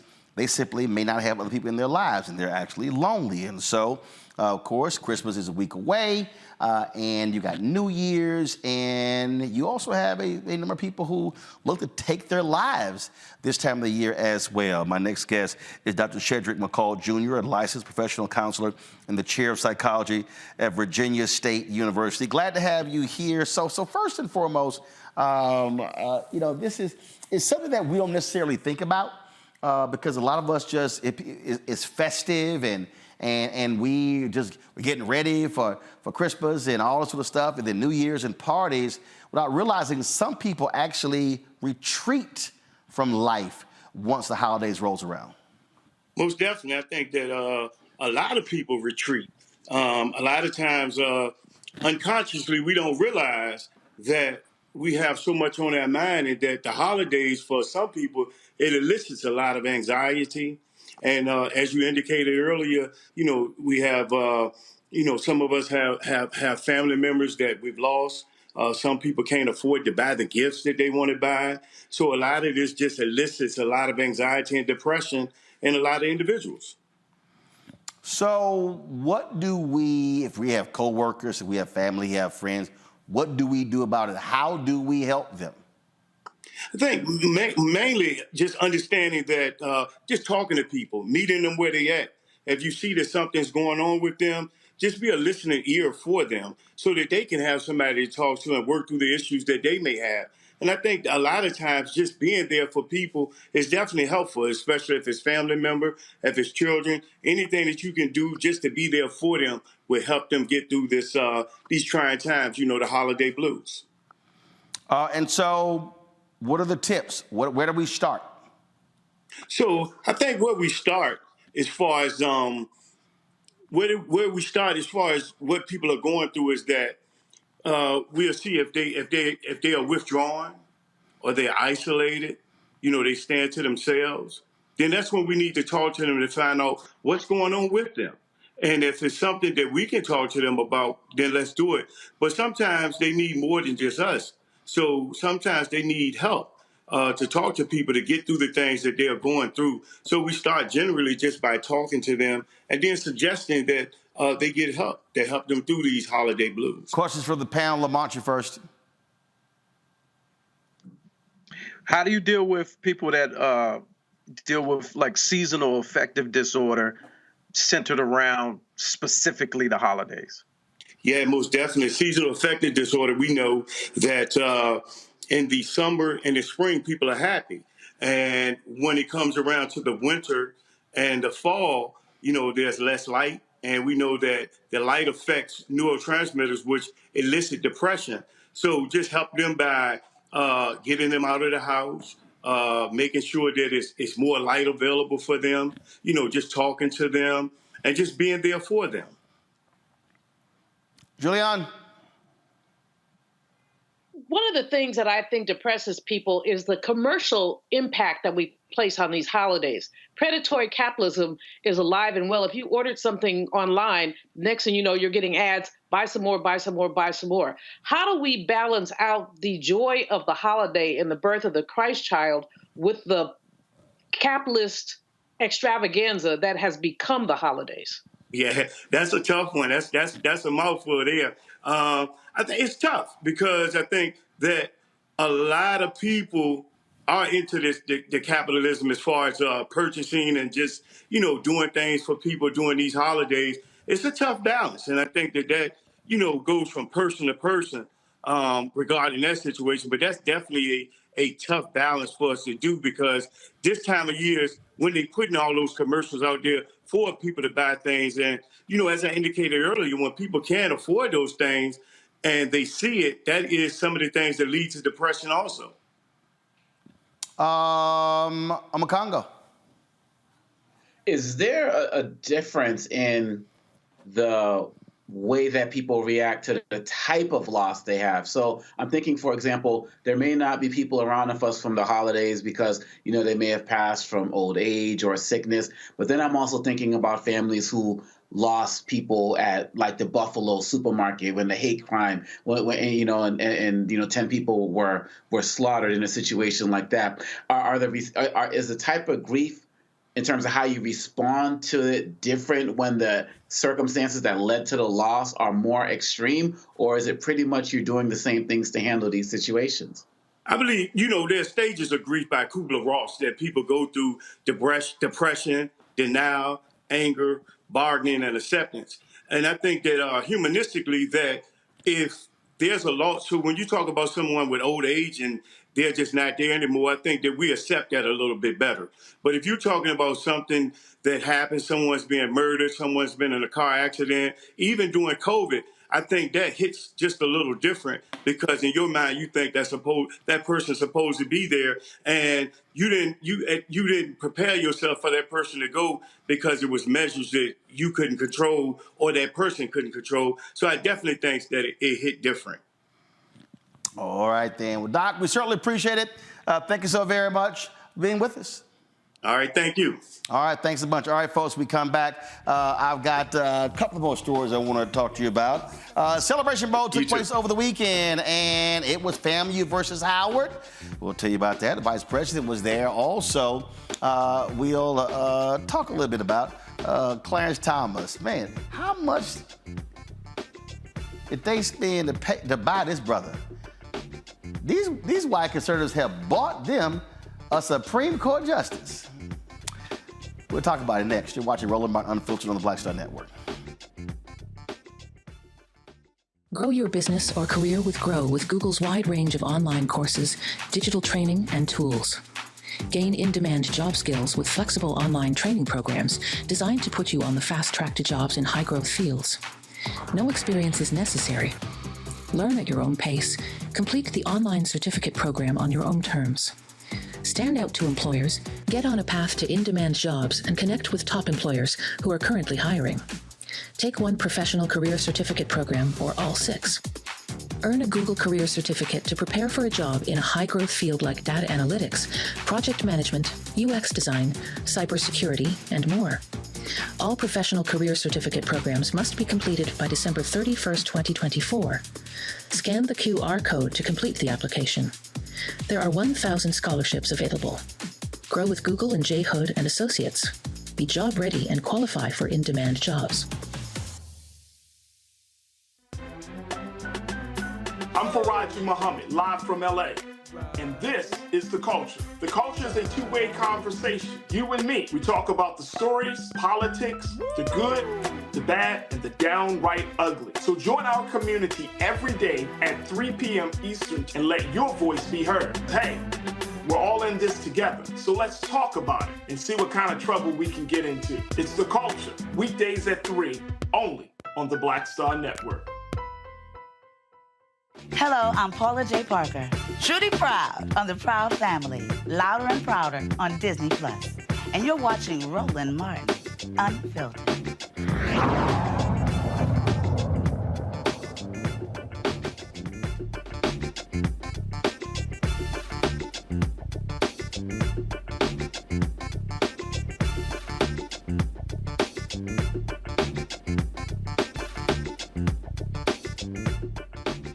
Oh, my goodness. So, ProPublica, they've been all over Clarence Thomas, y'all. They have a new article out today that shows that Clarence Thomas spoke at a conference in Georgia. And he was flying back and he was sitting next to a Georgia congressman. And he was complaining about the amount of money that Supreme Court justices make. He's making about $176,000 then, which is about $300,000 today. And so shortly after that, all of a sudden, man, they started helping Clarence Thomas out because he had bought this $267,000 RV, and him and his wife had bought a $500,000 house in D.C. And next thing you know, she started getting contracts from the Heritage Foundation and had a friend paid his RV loan off, and then he started getting rides on different planes and yachts of rich folks. And next thing we know, another person, he took in his nephew, and then another person started giving him some money for the tuition. Then all of a sudden, he got a book deal and with a $1.5 million advance, and just money started rolling in. And then later, he was asked about the issue. He was like, hey, you know what? Nah, we good. Me and my wife live a simple life. Well, yeah, Omakongo, it's easy to live a simple life when you got billionaires paying for your life. Every single thing, from schools to buying your mama's house to paying for, school for the nephew. He talks about, I'd rather be out in in the Walmart parking lot just relaxing in my RV, but not talking about the fact that it's $267,000 that you didn't pay for. I mean, look, the man makes $285,000 a year at this point. And if he really wanted money, he should have quit, like he said, and gone into private practice and been balling, or just made the money on the speaking fee. I mean, come on. You took in the kid, your other, son is grown, right? And, no other kids, who are like young dependents or anything like that. How much do you really need? Like, how much do you really need? The sad part about this, Roland, is that the ethics, quote unquote, reforms that the Supreme Court put into action earlier this year or last month or so, have no enforcement mechanisms.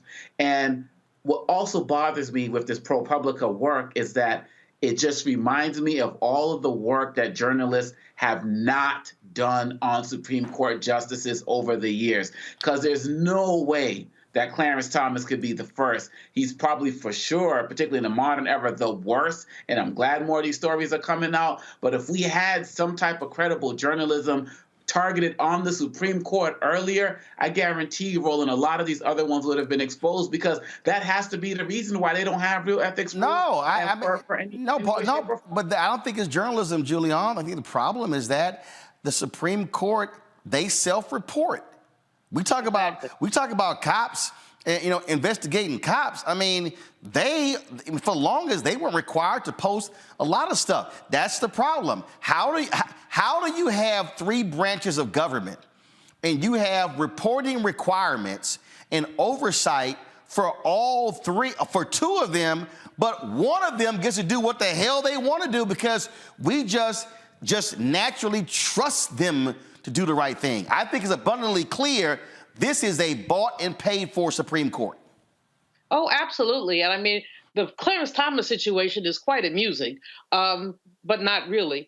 But amusing from the standpoint that, you know, the whole court has always behaved as if they're above the law, but he in particular has had enormous indifference for the Constitution, for the law, for integrity, for decency. We know we don't have to repeat the Anita Hill story, and where it's clear now, there's evidence that was not allowed in, and it's clear that he just pathetically lied, that there were at least one, perhaps three other women who had complaints about him and sexual harassment, and a football player that he's married to, you know, had the temerity to call Dr. Hill to ask her 10 years after the fact when she apologized. It's crazy, but what's really crazy is that we have allowed the Supreme Court, for what reason? But we've allowed them to just float above it all with no, as you say, reporting requirements, no code of conduct, no, even when members of the president's cabinet, when they get gifts, when they travel abroad, they have a place with ethics office where they have to say, I got this from Saudi Arabia. Can I keep it? And sometimes they tell him yes, and sometimes they tell him no. Well, Clarence Thomas surely didn't ask anybody about that RV he had as to whether he could keep it or not. We know this man is crooked, but your point, Omakonga, was very well taken. He's not the only one. Lamont, bottom line is if you got some extra cash, Clarence Thomas will take it. It might rule in your favor. Hey, they're going to the highest bidder, man. Everybody has a price, and not only Dr. Malvo, enormous indifference, but enormous entitlement. You know, because you learn and you study in school and you sit down and behave, and they tell you no one is above the law, and then you get older and you see things like this, and it does make you wonder, you know, who else and how many else and how much, you know, over the years, and then it begs the question for me, you know, is there a way to tie being bought and paid for to certain opinions over the years that affected certain decisions? Are those cases up for question, up for discussion now? Because you clearly have received, in any other industry, in any other line of work, that's an instant compromise. So, you know, what now? I mean, we saw them put in place the ethics committee and whatnot, but like you said, there's no enforcement. So what now? Is everything what's the word? The integrity is compromised now. So now what? How is he able to still serve out his tenure? Easy. It's a lifetime. This type of dark cloud. It is because it's a lifetime appointment, and again, because they self-govern. They literally are not accountable to anybody, and that's the problem. Tomorrow we're going to have the reporter from ProPublica who wrote this story on tomorrow's show, so y'all don't want to miss that. Folks, over the weekend, it was Celebration Bowl, the crowning of the HBCU national champion. It pitted the Howard Bison versus the Florida A&M Rattlers. Vice President Kamala Harris was in attendance at the game. It was a great game there, and you know, guess what? Her Howard Bison came up short, and so she was there enjoying the game. Second gentleman Doug Emhoff was there, a host of friends as well in the suite there, and she took some time to drop by the ABC booth to talk with a couple of the announcers, one of them an HU grad, one of them a Florida A&M grad. Check it out. Cheer on my team.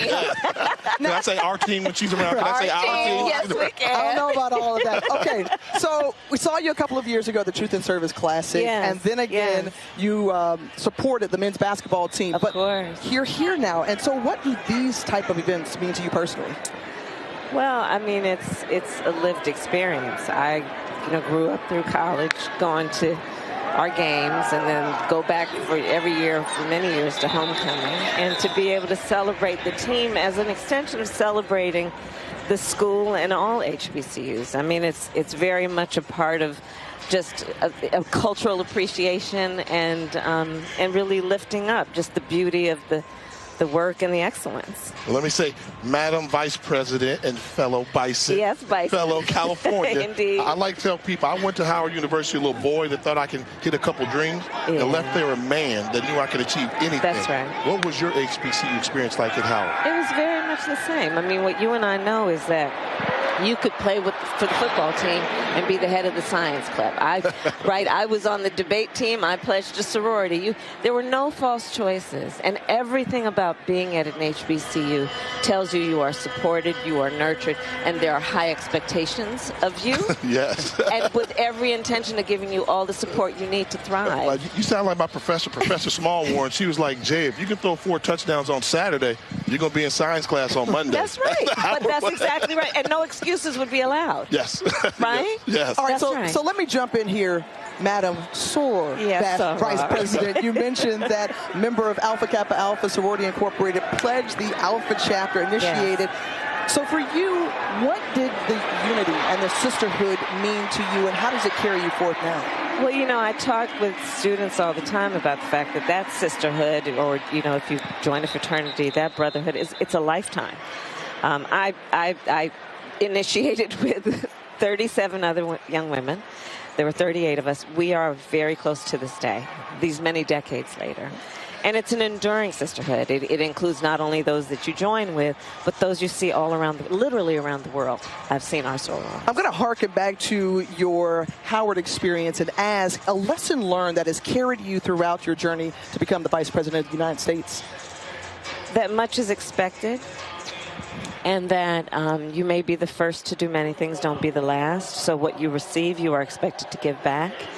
And I learned that from my family. I learned that at Howard. And it is something I take very seriously. I'm going to allow you personal privilege here, Jay, because I know you all have a little something that you do when you recognize each other. I'm still in shock right now. That 38, that's a big line right there. But anyway. I'm sorry, the 38 jewels of iridescent splendor. Get it in. But we have to have you go. We have to say this. HU. You know. Thank you so much for being here and joining us. It's good to be with you. Absolutely. Enjoy the game. And you want to say go Bison before you go? Go Bison. I can't say it, so you can't. Well, folks, after the game, Harris went to the historic Busy Bee Cafe with Melody Campbell, the National Coalition on Black Civic Participation, and others. It has been a staple for decades in Atlanta, opening in 1947. And look, you got to be black, Lamont, to roll up to the soul food joint and go get on Air Force Two with some bread pudding or some banana pudding, as well as some peach cobbler. I mean, yeah, you can, and respectfully, I think that was a good. I watched the game. I watched the halftime. I'm really not, unpopular opinion, I'm not big on the photo ops. Going to the soul food restaurant, cooking black-eyed peas on Instagram and collard, showing collard. I'm not a fan. Here's the deal, though. She cooks. She actually cooks. It's so. Like I said, unpopular opinion, I feel like every available opportunity, she has to remind the public that she's black by showing us black things. I'm just not a fan of that. But here's the deal, though. But if she doing black stuff, shouldn't she do that? I mean, that's like for instance. Yeah, it's not for show. It's not performative. I mean, being who you are is not, being black shouldn't be performative. Right. So that was stuff. So Obama, when he was president, went by restaurants, stopped by Leah Chase's, Dookie Chase in New Orleans, Roscoe's Chicken and Waffle. They even got now an item on the menu. So, I mean, I don't see. I mean, here's the deal. What's the difference? Okay, how about this here? What's the difference between her doing that and stopping by a bookstore?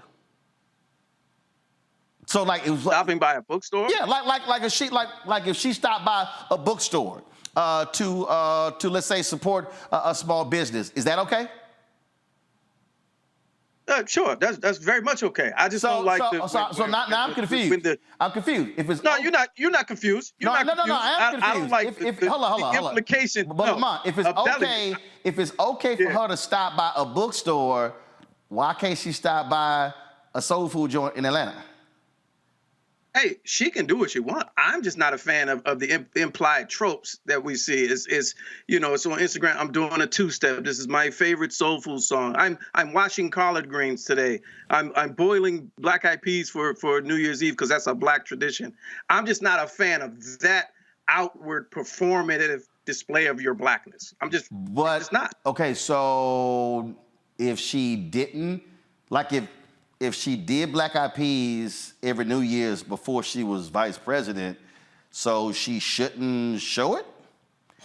I don't know that of her anyway. So I don't know her to have done that before. No, that's what I'm trying to tell you. No, what I'm trying to tell you, she actually cooks. So she's been cooking a long time. So that's what's up. If she's been cooking a long time, she's just doing what she's always done. That's fine, and all that's fine and fair.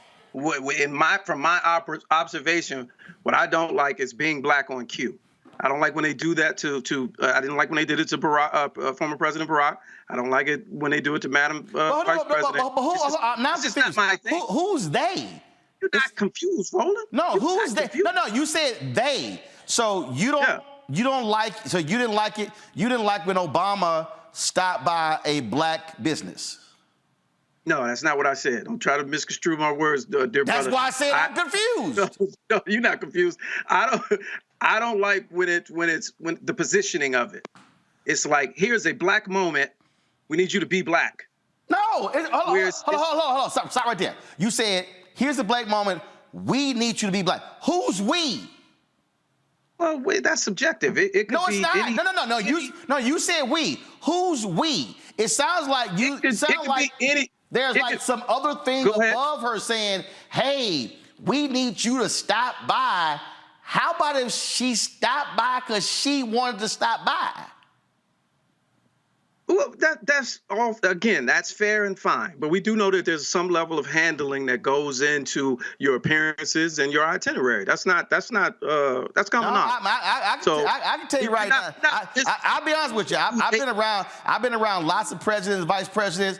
If a president or a VP don't want to do something, they don't do it.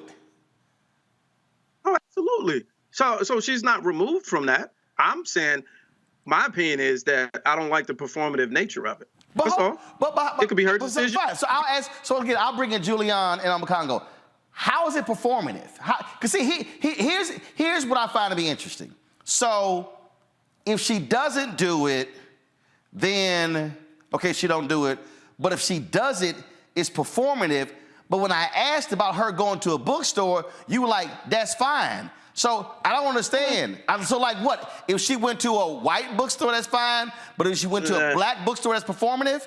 I mean, those are layers. Why do we place performative on something when it's just what we can do? Roland, well, I mean, I don't agree with that. So Hillary having hot sauce in her purse was not something. Hold on, stop. Hold on, right there. And you know what you just did right there? That's where you made a big mistake. Hillary Clinton. No. See, you assume Hillary Clinton. You can go back 15 years where Hillary Clinton talked about hot sauce. Here was the mistake that black people made. Black people, and I'm telling you, this is very well documented. Black people in 2016 were like, oh, here Hillary Clinton go on the Breakfast Club talking about she got hot sauce.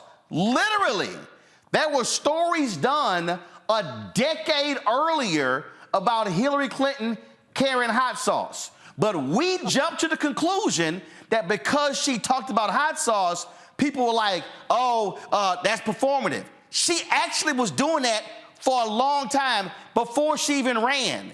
So this is it not performative? No, that's answering the question. Not. If you I don't understand how. Go ahead, Julian.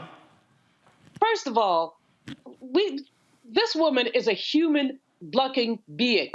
She likes football. She loves Howard. She went to a game. People are commenting about that. Why did she go to the game? Somebody put on Twitter or X or whatever the hell they call it, put on there. Didn't she have anything better to do to go to a football game? She has a right to have fun. She has a right to eat food that she enjoys. There is nothing performative about being a human being, Brother, I don't know you, but I will tell you this. On this issue, you are but wrong. But wrong. Okay, that's your opinion, but that's your opinion, though. That's fine. That's your opinion, though. I didn't detract from her. I didn't detract from her. Or did I disrespect? Hold up. You can't talk over each other. Julian, finish your point, and then I'm going to go to Lamont, then I'm going to go to Omekongo. But the bottom line here is that this woman has been under ridiculous scrutiny. She is the vice president of the United States, and there's some scrutiny that comes with that. But she is also the first Black and Asian woman in this role, and the critics have been horrid. So for this man to talk about performative suggests that he does not know what he's talking about, who he's talking about. I know Kamala from San Francisco. She is a sister. She's a sister. She's a human being. And all the criticism that she gets, Black women are sick of these folks just judging her because she went to have a good time and she stopped to get some food. And this person says it's performative. What are you performing today, bro? What is your performance? Okay, Lamont, you can respond, then I'm going to Omekongo. Well, I mean, I'm respectfully, you have a relationship with her. I don't. None of my commentary did I detract or disrespect her. So my opinion may have triggered you, but that's not where it was founded, and nor was it rooted in. I stated that what I don't like about those types of appearances, and the reason why. It's nothing about her. I understand the scrutiny that she's gotten. She's not going to, she's going to catch heat no matter what she does. My original opinion of the appearance was I don't like when they do that. That was it. Everything else is there was no detraction. There was no disrespect. She's at the highest level. I'm here for all of that.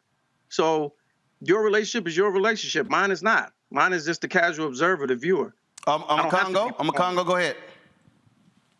Nobody says anything when Biden does something to honor his Irish heritage. Nobody says anything if people see Obama or Trump or DeSantis at a football game or a basketball game or a sporting event. So I feel like, and I'm not talking about this conversation in terms of us here, I'm talking about the general public. There's a certain level of hate that's directed at her, being a Black woman, Black and Asian woman, that people are just not going to send towards other people. And Ron DeSantis is still out there complaining over where Florida State didn't get placed in the football tournament or something.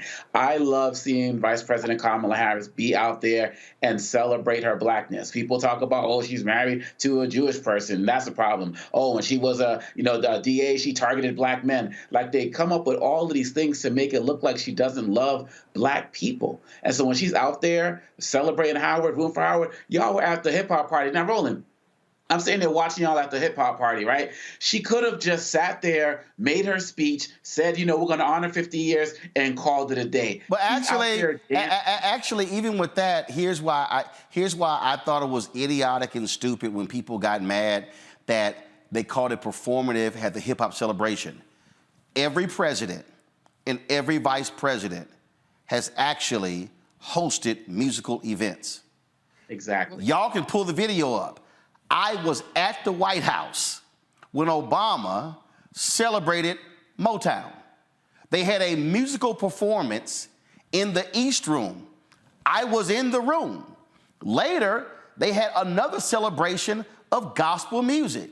Aretha Franklin, Shirley Caesar, you had numerous artists who performed. David and Tamela Mann, you had, list goes on.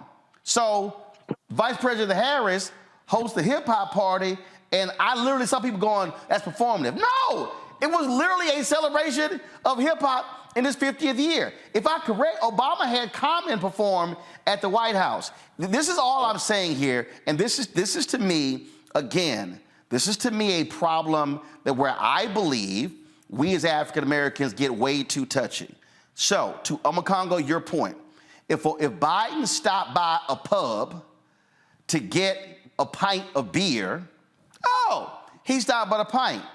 But then she stops by a soul food restaurant, it's performative. Here's the deal.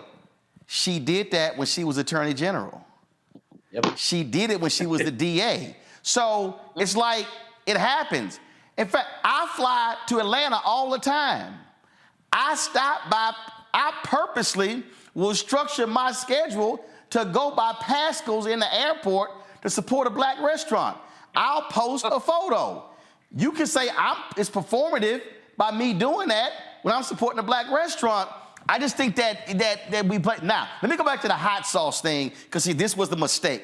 Go to my iPad. Ashton Pittman published this here. 2016, a host asked Hillary Clinton what's something she always has in her bag. Hot sauce, she said.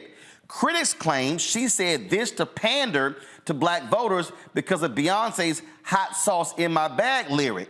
Here was a podcast Hillary Clinton did 4 years earlier where the headline, Hillary Clinton rarely listens to her iPod, always packs Tabasco sauce. Next, the article said right here, 2012, Condé Nast did an article on Hillary Clinton where she talked about hot sauce. This was 4 years before Beyonce even did the song. And then 2008, Hillary Clinton had a White House hot sauce collection as First Lady where there were stories done on it. In fact, in 2015, this was an article where Hillary Clinton took a photo with a bottle of Tabasco sauce. Now, that wasn't performative when she did it. She actually did it. The mistake was people jumped to the conclusion, oh, here she go on a black radio show talking about hot sauce when she literally had been talking about hot sauce for 20 years. And I mean, that's cool. If you wait for me to respond, all of that. It's also important that with everything that's coming at us right now, from the curriculum, getting rid of DEI, to be able to be out there and celebrate her blackness, we need more of that. And so the story that you're bringing up with the hot sauce, that is true for VP Harris as well. She has always been black. She has always celebrated, not as a performance, but because it's who she is. But in this day and age now, more than ever, the way they're coming at us, I hope she continues to do more of it, go out there and celebrate every aspect of us in every way, shape, or form, because they're trying to deny us it in every way, shape, Lamont, go ahead. Hold up, Julian. Go ahead, Lamont. Just to your last point, all that's well and good. I wasn't even referring to the Beyonce lyric, but I'm not, whether I like hot sauce or not, I'm not bringing it to a radio interview. That's all. Hold on. Wait. See, wait. See, hold up. See, this is where you got dealing facts, Lamont. She was asked, "What do you carry in your bag?" She said, "Hot sauce." Everybody, I remember the story very well. People went, oh, I do too. She said it because of the Beyonce song. What I'm saying is, she literally has been carrying hot sauce for 20 years. But people, what they did is they jumped to the conclusion that, oh, she just trying to pander to black people about hot sauce because Beyonce had it in her song. But if you've been doing it 20 years before Beyonce even dropped the song, it ain't pandering. It's just you actually liking hot sauce. So the mistake is when we make assumptions and call something pandering when it's really what somebody actually does. Now, if there's a politician who ain't never gone to no black restaurant, ain't never done anything or whatever, and then you can do that. But here's the other thing that to me is hilarious. This shit is also called politics. The reality is, politicians, when you run for office, you go to places to get votes. And so guess where you go? You go to bars, restaurants, you go to all kind of establishments, you go to malls. George H.W. Bush, y'all might remember when he went to a grocery store and he got criticized because he did not know the price of milk when it was being scanned. And even that story is not necessarily even true. But guess what? George H.W. Bush was vice president for 8 years, and then he was president for 4 years. We know his ass wasn't going grocery shopping. The last time he went grocery shopping, They literally had clerks manually writing up the prices. So so again, no, I appreciate her stopping by. And you know what? I hope Vice President Kamala Harris stopping by the Busy Bee does the same thing for them that Keith Lee does, stopping by some joints. Keith Lee, yeah. And folks actually show up. And so I'm glad she did it. And so there we go. All right. That's it for me. Makongo, Julian, Lamont, we appreciate y'all being on the show. Thanks a bunch. Folks, got to go to break. We come back. Gospel singer Anthony Brown. He and I sit down for a great conversation. I think you're going to enjoy this. That's next on the Black Star Network. When you talk about blackness and what happens in black culture, we're about covering these things that matter to us, speaking to our issues and concerns. This is a genuine people-powered movement. There's a lot of stuff that we're not getting. You get it, and you spread the word. We wish to plead our own cause. Too long have others spoken for us. We cannot tell our own story if we can't pay for it. This is about covering us. Invest in black-owned media. Your dollars matter. We don't have to keep asking them to cover our stuff. So please support us in what we do, folks. We want to hit 2,000 people, $50 this month, raise $100,000. We're behind 100,000, so we want to hit that. Y'all money makes this possible. Check some money orders. Go to P.O. Box 57196, Washington, D.C. 20037-0196. The Cash App is $RM Unfiltered. PayPal is R Martin Unfiltered. Venmo is RM Unfiltered. Zelle is Roland at RolandSMartin.com.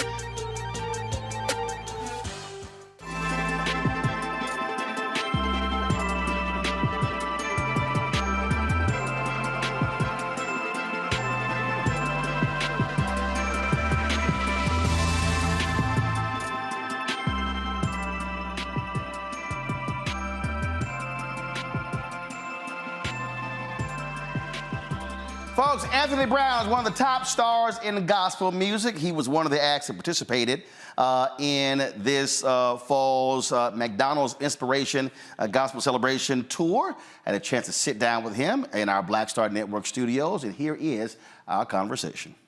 What's happening, man? Man, I'm feeling good. Blessed to be here, man, in your space. Well, you know, this is where we make all the magic happen. Absolutely. All right, what's up with the trucker hat? What's up? You know what? This is just my... You feeling a little Darius Rucker? Man, I am. You know, makes a little bad boy of gospel on it a little bit. But, nah, I would say, I think I got the king hat on today, right? Huh? I got a king hat on today. Right. Yeah, I feel like a king today. That's why I wear this trucker hat. So, man, let's talk about where gospel is today. It's very. I love all these different categories. I love when I hear urban contemporary, neo gospel. Okay, now you're going. Tradition. I mean, you start hearing all these different phrases. So, what lane do you believe that you fit in? What a question. What a question after you talk about my rebel hat. You know what's funny, Roland? Last week somebody introduced me. It was on like a Thurgood Marshall event here for scholarships here in D.C. And they introduced me and said, American Urban Contemporary Gospel Artist. Longest title, weirdest title I ever heard in my life.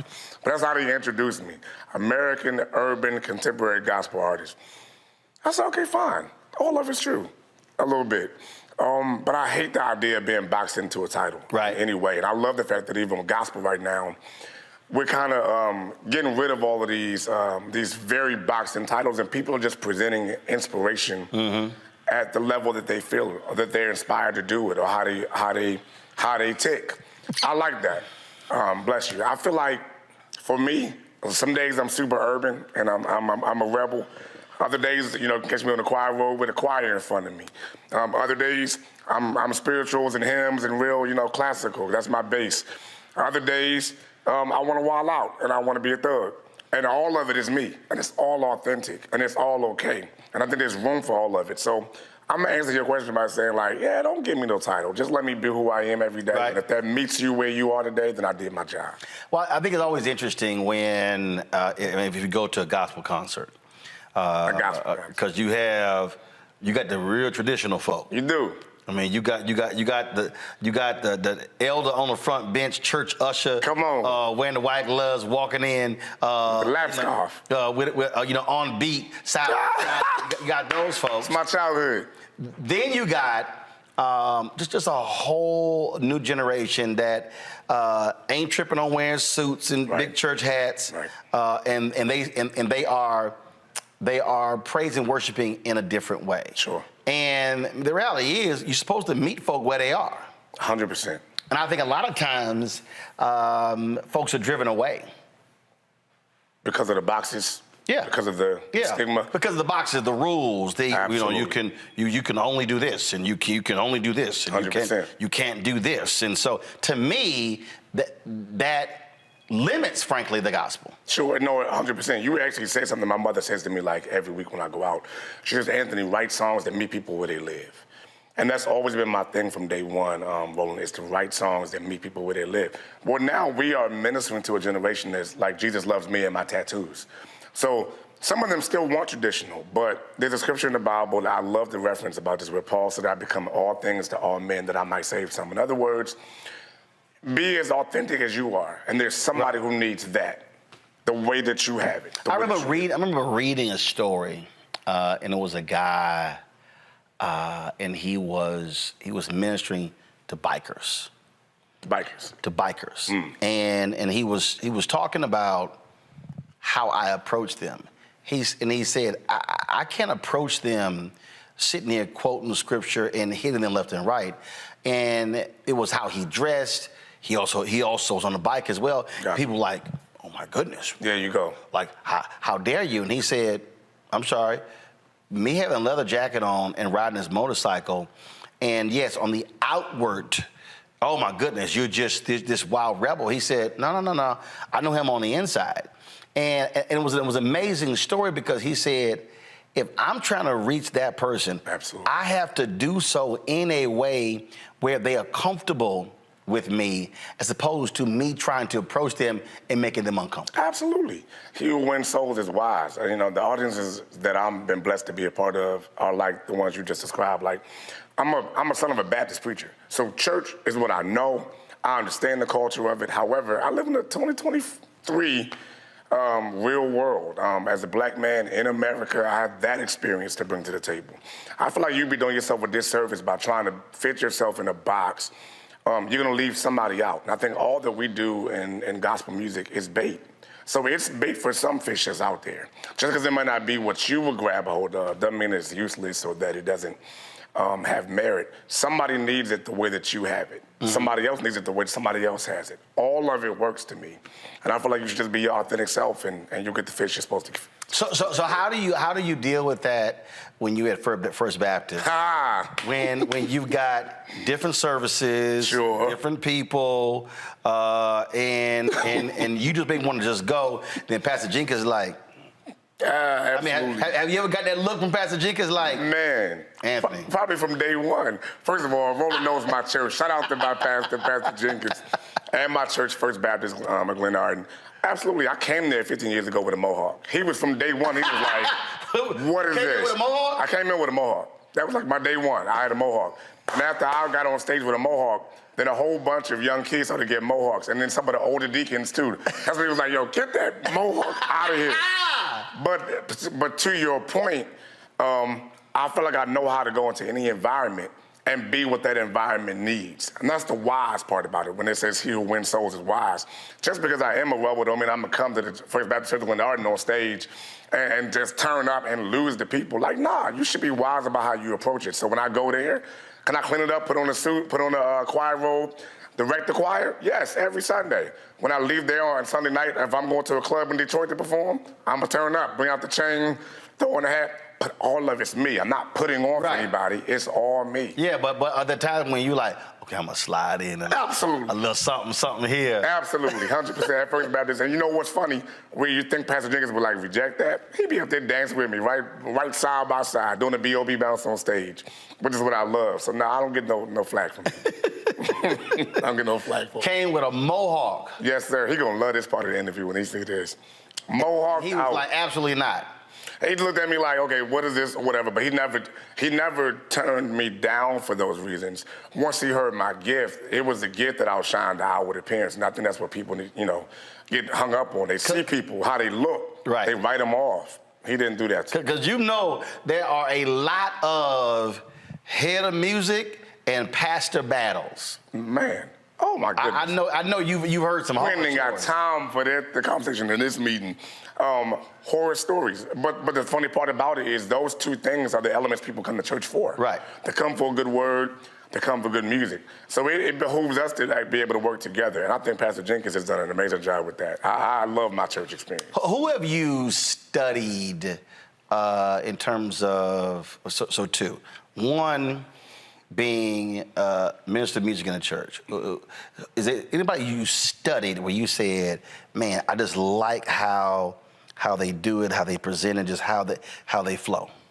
Absolutely. One of my biggest inspirations in that realm is Marette Brown Clark. She's a gospel artist as well. She has managed to be able to be a gospel artist out here, saving the world through her music ministry, but also faithful to her local church. For me, that was always important, Roland. I always wanted to feel like I had, I know I have a local call to my local assembly and a global call. You don't see a lot of examples of people who can do both or that even think both are important, but I don't think I would want to have one without the other. I think people who have the global call part down don't have the anchor of a pastor, a leader, and a solid foundation at home that I think sometimes is necessary to make sure you don't go too far out there. Mm-hmm. Then on the flip side, having a local church is great for me, so that when I do go out there and I do my global call, I know there's always somebody back at home. If they reject me, if they hate me, if they don't like what I did tonight, when I go back home, it's gonna be like Cheers, where everybody knows your name. I'm back home. You know what I mean? Now on the global call, who have you really liked, admired, either growing up or even present day, where you said, I vibe with that person? So I think, what people call the GOAT in gospel, of course, is a great example. Kirk Franklin is definitely one of the greatest to ever do it. And he's seemed to be able to be relevant in the culture, but still be undeniably who he is as a Christian, as a believer. Very authentic. I think that I love that. When it comes to presentation, I think Donald Lawrence is like the most classic picture of just being true to your art. Like, he's been my biggest inspiration when it comes to just being true to your art. Like, the trends of music come and go, but if this is who you are, be that. Know that there's an audience that loves that. He's the consistent, bar for that to me. So I would throw out those two names for sure. How important is it to be a student of the craft? When young folk come up to me and they say, man, I want to do what you do, then my response is, but do you want to do what I do? Gotcha. And then because when I throw that out, for a lot of them, they look at me like I'm crazy, and I'm going, if you want to be really great, not popular, not want to be seen in airports and taking selfies, for me, it is study the craft. Ooh. And you actually never stop learning. Never. That to me. So talk about why that is so valuable, studying the craft.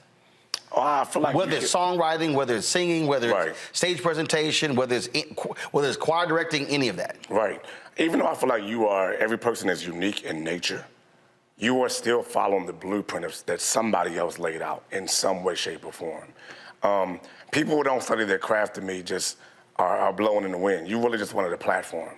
You didn't want necessarily to be a part of the building of a particular thing. And for me, I feel like with gospel music, you're a part of a legacy that was already established. Right.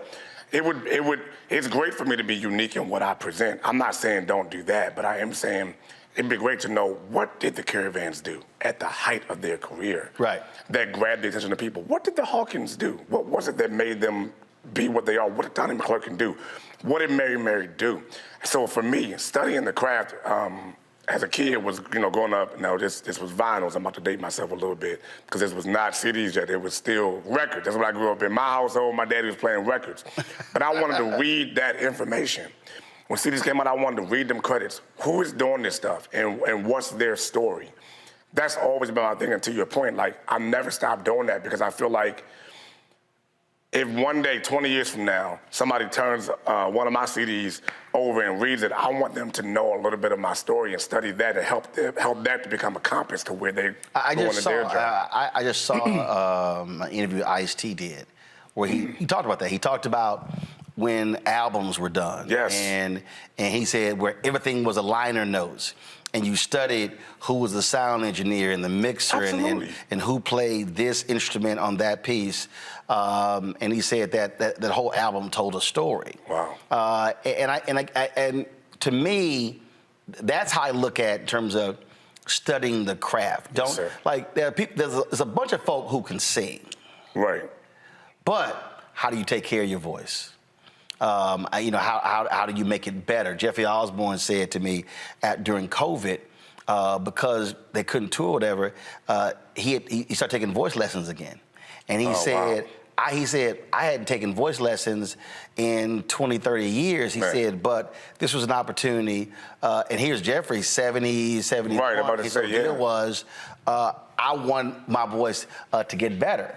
That to me is what I tell people about studying the craft. Forget the success, the money, the fame, all that sort of stuff like that. That means that you want to be as great as you possibly can be. All the way. And that means putting the work in. You know, first of all, I'm so glad you said that. I'm looking at you, sitting across from you, and you've been doing this thing for a long time. To me, that means that you've also given me your chance not only to learn the craft, but to evolve. And evolution, I think, is important in any artist's life or career. So, like, at the height of things with Worth, if I just stop there, if I just sit on the laurel of what that was, then I stop evolving, I stop growing, and I think that was all that I could produce. Well, I'm still living, and that experience is still happening. So the next record, I'm not trying to live up to that mountain anymore. Let's go on the journey of who I'm becoming today. And there are people who want to go along on that journey. I think that is so important if you ever want to be the Roland Martin of gospel music. See, I think when I get the measurement, I play golf, and I played golf for 35 years. And absolutely, absolutely, it's a putting green right there. We keep It's a 9-foot putting green. Y'all can't see it, but it's a 9-foot putting green right there. I got the exact same one in my house. Done deal. Okay. Oh, absolutely. And I was talking to somebody about this, and they said, "Well, do you gamble playing golf?" And I said, sometimes we may play for, dollar a hole or whatever. But then this is what I told them. I said, the beauty of golf is you're actually competing against yourself. There are no teammates. It's not me against you. You're actually competing against yourself. Against yourself. And that is, I shot this score. What's my best score? Right. How low can I go? Right. And I sort of look at it the same way. I don't look at other people. I don't look at what somebody else is doing and say, okay, we're competing against them. No, my deal is I'm actually competing against myself. So if my standard is here, if I'm trying to go here, then they got nothing to do with you. Right. So I don't care what you're doing. Right. Because this is what I'm actually competing against. I love that. And so for you, when you are on that stage, when you're writing, when you are singing, how are you trying to measure yourself? Man, sorry, I'm just chewing on what you just said. Because this is an area where a lot of people struggle. And I'm sorry, I'm about to bring it back to the Bible again. Pastor Jenkins, you be proud of me. Where there's a scripture that talks about this, don't look to the left or the right. Now, the comparison is the thief of joy. That exists in every kind of demographic. But for us as gospel artists and musicians, there's always a new hot next. In music, period, there's always a new hot next. So if you let the people's praise of you one day dictate who you are the next day, you're gonna ebb and flow with how they feel about music, and that changes every day. My marker I set for myself is so different from that. What I try to do, to your point, is just literally figure out, the last time I did this song, this is how I felt, and this is how people responded. What can you do differently about this song to grab a hold of another person in that audience? I think we were just together at one of the tour stops, and the people my goal is this, here's my goal.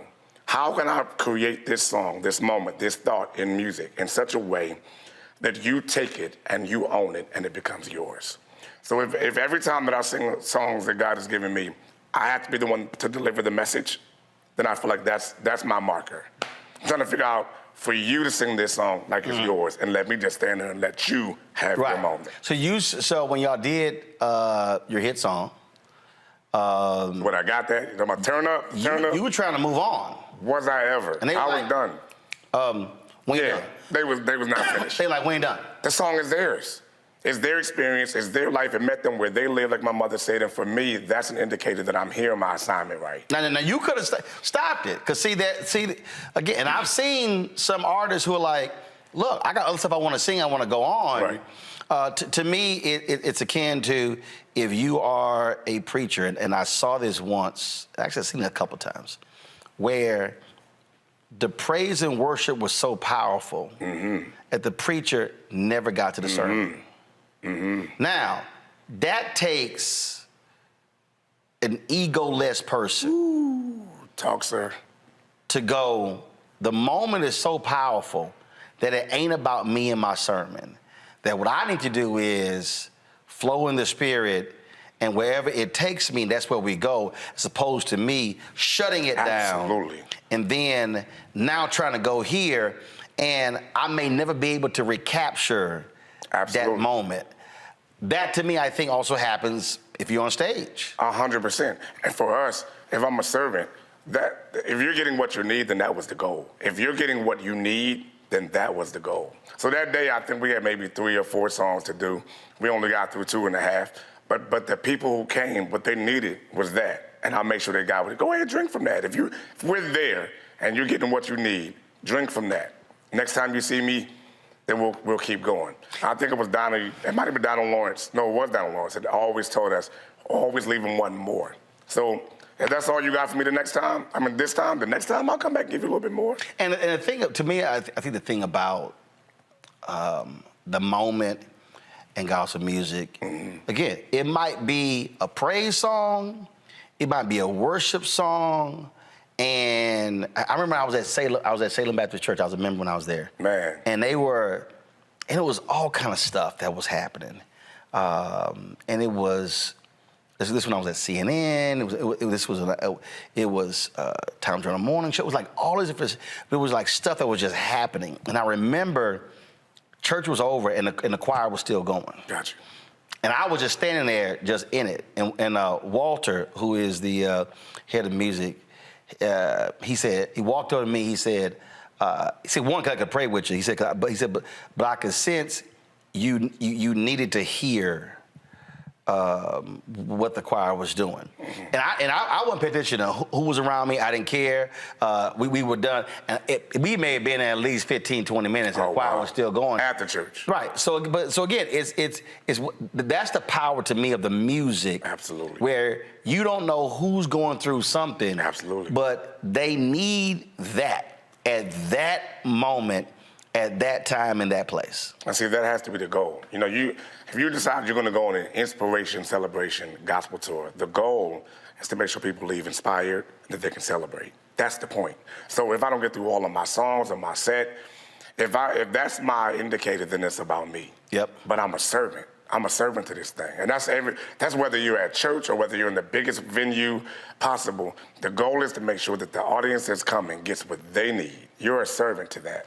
Have you, I'm sure you have, walked to that stage and this is my set list, but then the room starts speaking to you.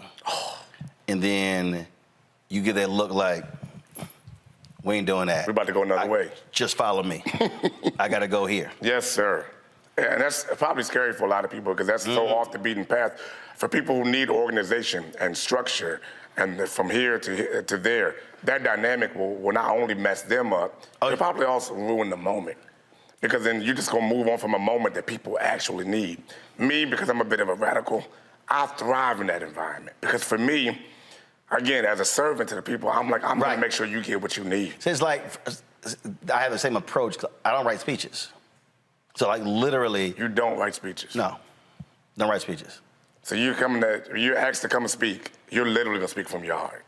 Yeah, they might give me the theme, whatever. I'll take it under consideration. Gotcha. But I may go somewhere else. Got it. And when I say I gave a speech in Florida, this woman came up to me. She had a black paper. She's like, "Oh my God!" She says, "We want to run your whole speech in the paper." I was like, "Y'all better transcribe it." Oh man, good luck. And she was like, "What do you mean?" I said, "Baby, that sucker wasn't written." She's like, "Well, can I get your notes?" I was like, "What no notes?" I'd rather know. She said, "You didn't have any index card, no notes?" Nothing. I was like, "Nope." See. She said, "Well, did you write the title down?" Nope. See. And so literally, so there have been moments, a lot of times again, where I'm sitting there, and again, I'm not waiting to speak, and again, I might be taking pictures or whatever. But I remember this one time I was sitting there, and I knew something, and I was like, "Yo, I didn't want to be bothered." And they would come to me like, "Hey, you want something to drink?" "No, I'm fine." "Want something to eat?" "No, I'm fine." And I was and I was just like, it was just like, "What's he doing?" I'm like, "Wait till I get that microphone." I mean, it was. I got something I got to get out of right. me. Now I'm talking about. Yes. Was lighting them up, and then it was so funny because I'm telling I knew when I stepped up, I knew what was going to happen. Right. When I got to the microphone. In fact, I think I spoke in Virginia. I was his sister. She's supposed to do a gospel song after me. She's like, "I'm so happy to be here." She says, "They got me to sing." I said, "You don't want to do that." She's like, "What do you mean?" I said, "You don't want to sing that song not after I get done." Yeah, not. She's like, "No, it's fine." I said, "No, it's not." I said, "I'm telling you." I'm giving you the heads up, right? When I finish. Man. So I suggest you sing that song before I speak. Gotcha. I said, because when I get done, I'm going to clear the room. But see, that's the confidence of knowing. And that was just like, I'm just letting you know. Absolutely. I mean, so I knew it was like, I was like, I'm telling you. So she sang before I did. She did it before. She sang before. Okay. And then it was over. She like, "Man, I'm so glad you." And I said, "Yo, kudos to you for letting her know, man." Like, oh. I try to tell them to give the awards out, and I tell people that's not being cocky, it's not being arrogant, but when you know a word is being placed in your spirit, absolutely, and you know what you're gonna do, it's like, I'm telling y'all. It would be a bad idea for y'all to don't put nothing behind me. We need only thing should follow me is the benediction. The benediction and go home. Don't put stuff behind. But you know what? And now, I mean, I'm glad you said that though, because for artists and even for people who do what we do, entertainment space, who are watching this, it's good for you to know that there's always preparation. There's always, be prepared. No, study, absolutely. Learn all that you can. But then there's also this inherent knowing that everybody has if you tune in and listen on the inside, when just something will drop in your spirit that you know is for that environment, for that moment, for that time. And that's what you should be dialing into. Past the study, past the set list, past the whatever. No, tune in to what's going on inside of you. Because most times, whatever needs to happen as the reason why you're there for that event is already happening inside of you. You know how many people, Roland, miss the moment that they went somewhere or why they went because they won't tune in That's to what why they've been told? When they try to take me to a room, I said no. See? Every time you want to be in the atmosphere. "We got a room for you." I'm like, "I'm fine." Now I hear you. And I literally will. No, I won't. I want to stay in. I need to feel this. They don't understand. Yes, it's sir. total discernment, and I'll tell them no. And they're like, "Are you okay?" I'm like, "No, I'm fine." But I don't want to sit. I want to stand in that room. Yes. And I want to feel it, and I want to see it, and all those spirits that are moving and flowing. Absolutely. And they're speaking the whole time. I did a meet and greet it was in Portland, Oregon. I did a meet and greet. And I'd already sort of decided what I was going to speak on. But it was something a woman said to me in line. The moment she said it, see, I threw that out my brain. And I took that, it was something she said, and I literally put together an entire speech based on what she said. Based on what she said. And what was crazy is, and I always use this line, and it is really for the point of getting people to laugh. I talked about how, I said, they sent me, we had a call, they sent me all this sort of stuff. I said, but I ain't paying attention to that. Room started laughing, and then I said, so as I'm thinking about it, so I'm laying this whole thing out. So this guy in front, he's hot. I mean, he's hot. He was the leader of the group. I mean, his whole body language. Oh, man, his whole. But see, what we didn't realize is I picked up on that body language earlier. Got you. And I didn't like his spirit when I met him. Got you. And so now I'm at the microphone, so I'm purposely tweaking him. Oh man, he's burning up. And I'm talking about burning up. I'm talking about just. I mean, I could feel it and sense it. I just kept turning that knife. So when it was over, he gets the speaker's bureau and they say, "Wait, we need to talk to you because this guy said that you were rude, that you didn't take pictures of people." I was like, "Baby, he lying." The woman was like, "What do you mean?" I said, "I guarantee you lying." I said, "I always stay." I said, "Unless I literally have to go." Right. I said, "I guarantee you he lying. Guarantee he lying." And they want him, and it was all kinds of stuff. It was total lie. And so that's why I want when I'm in that place, I want to know, I want to feel it. I want to. 100%. Don't be mad when my light frustrates your demons. It's not me you don't like. You don't like this light that God gave me to shine on whatever's dark in here. That's all that was. But that's why you just said something that I love about. That's the antithesis of what most artists experience. So you want to get to the point where one day somebody's whisking you away to a special little green room, off the beaten path where you can't hear nothing, bringing you green M&Ms and whatever. But that isolates you in such a way where you have no idea what environment you're walking into. Yep. So no wonder you walked out. You're doing your set list, but nobody's responding because you have no idea what happened before you got there, what's happening after you get there. It's important for you to be dialed in enough to be like, no, let me figure out who's coming. So I know for this tour, I love all the artists who are on the tour. I love them already anyway. So I want to see their set anyway.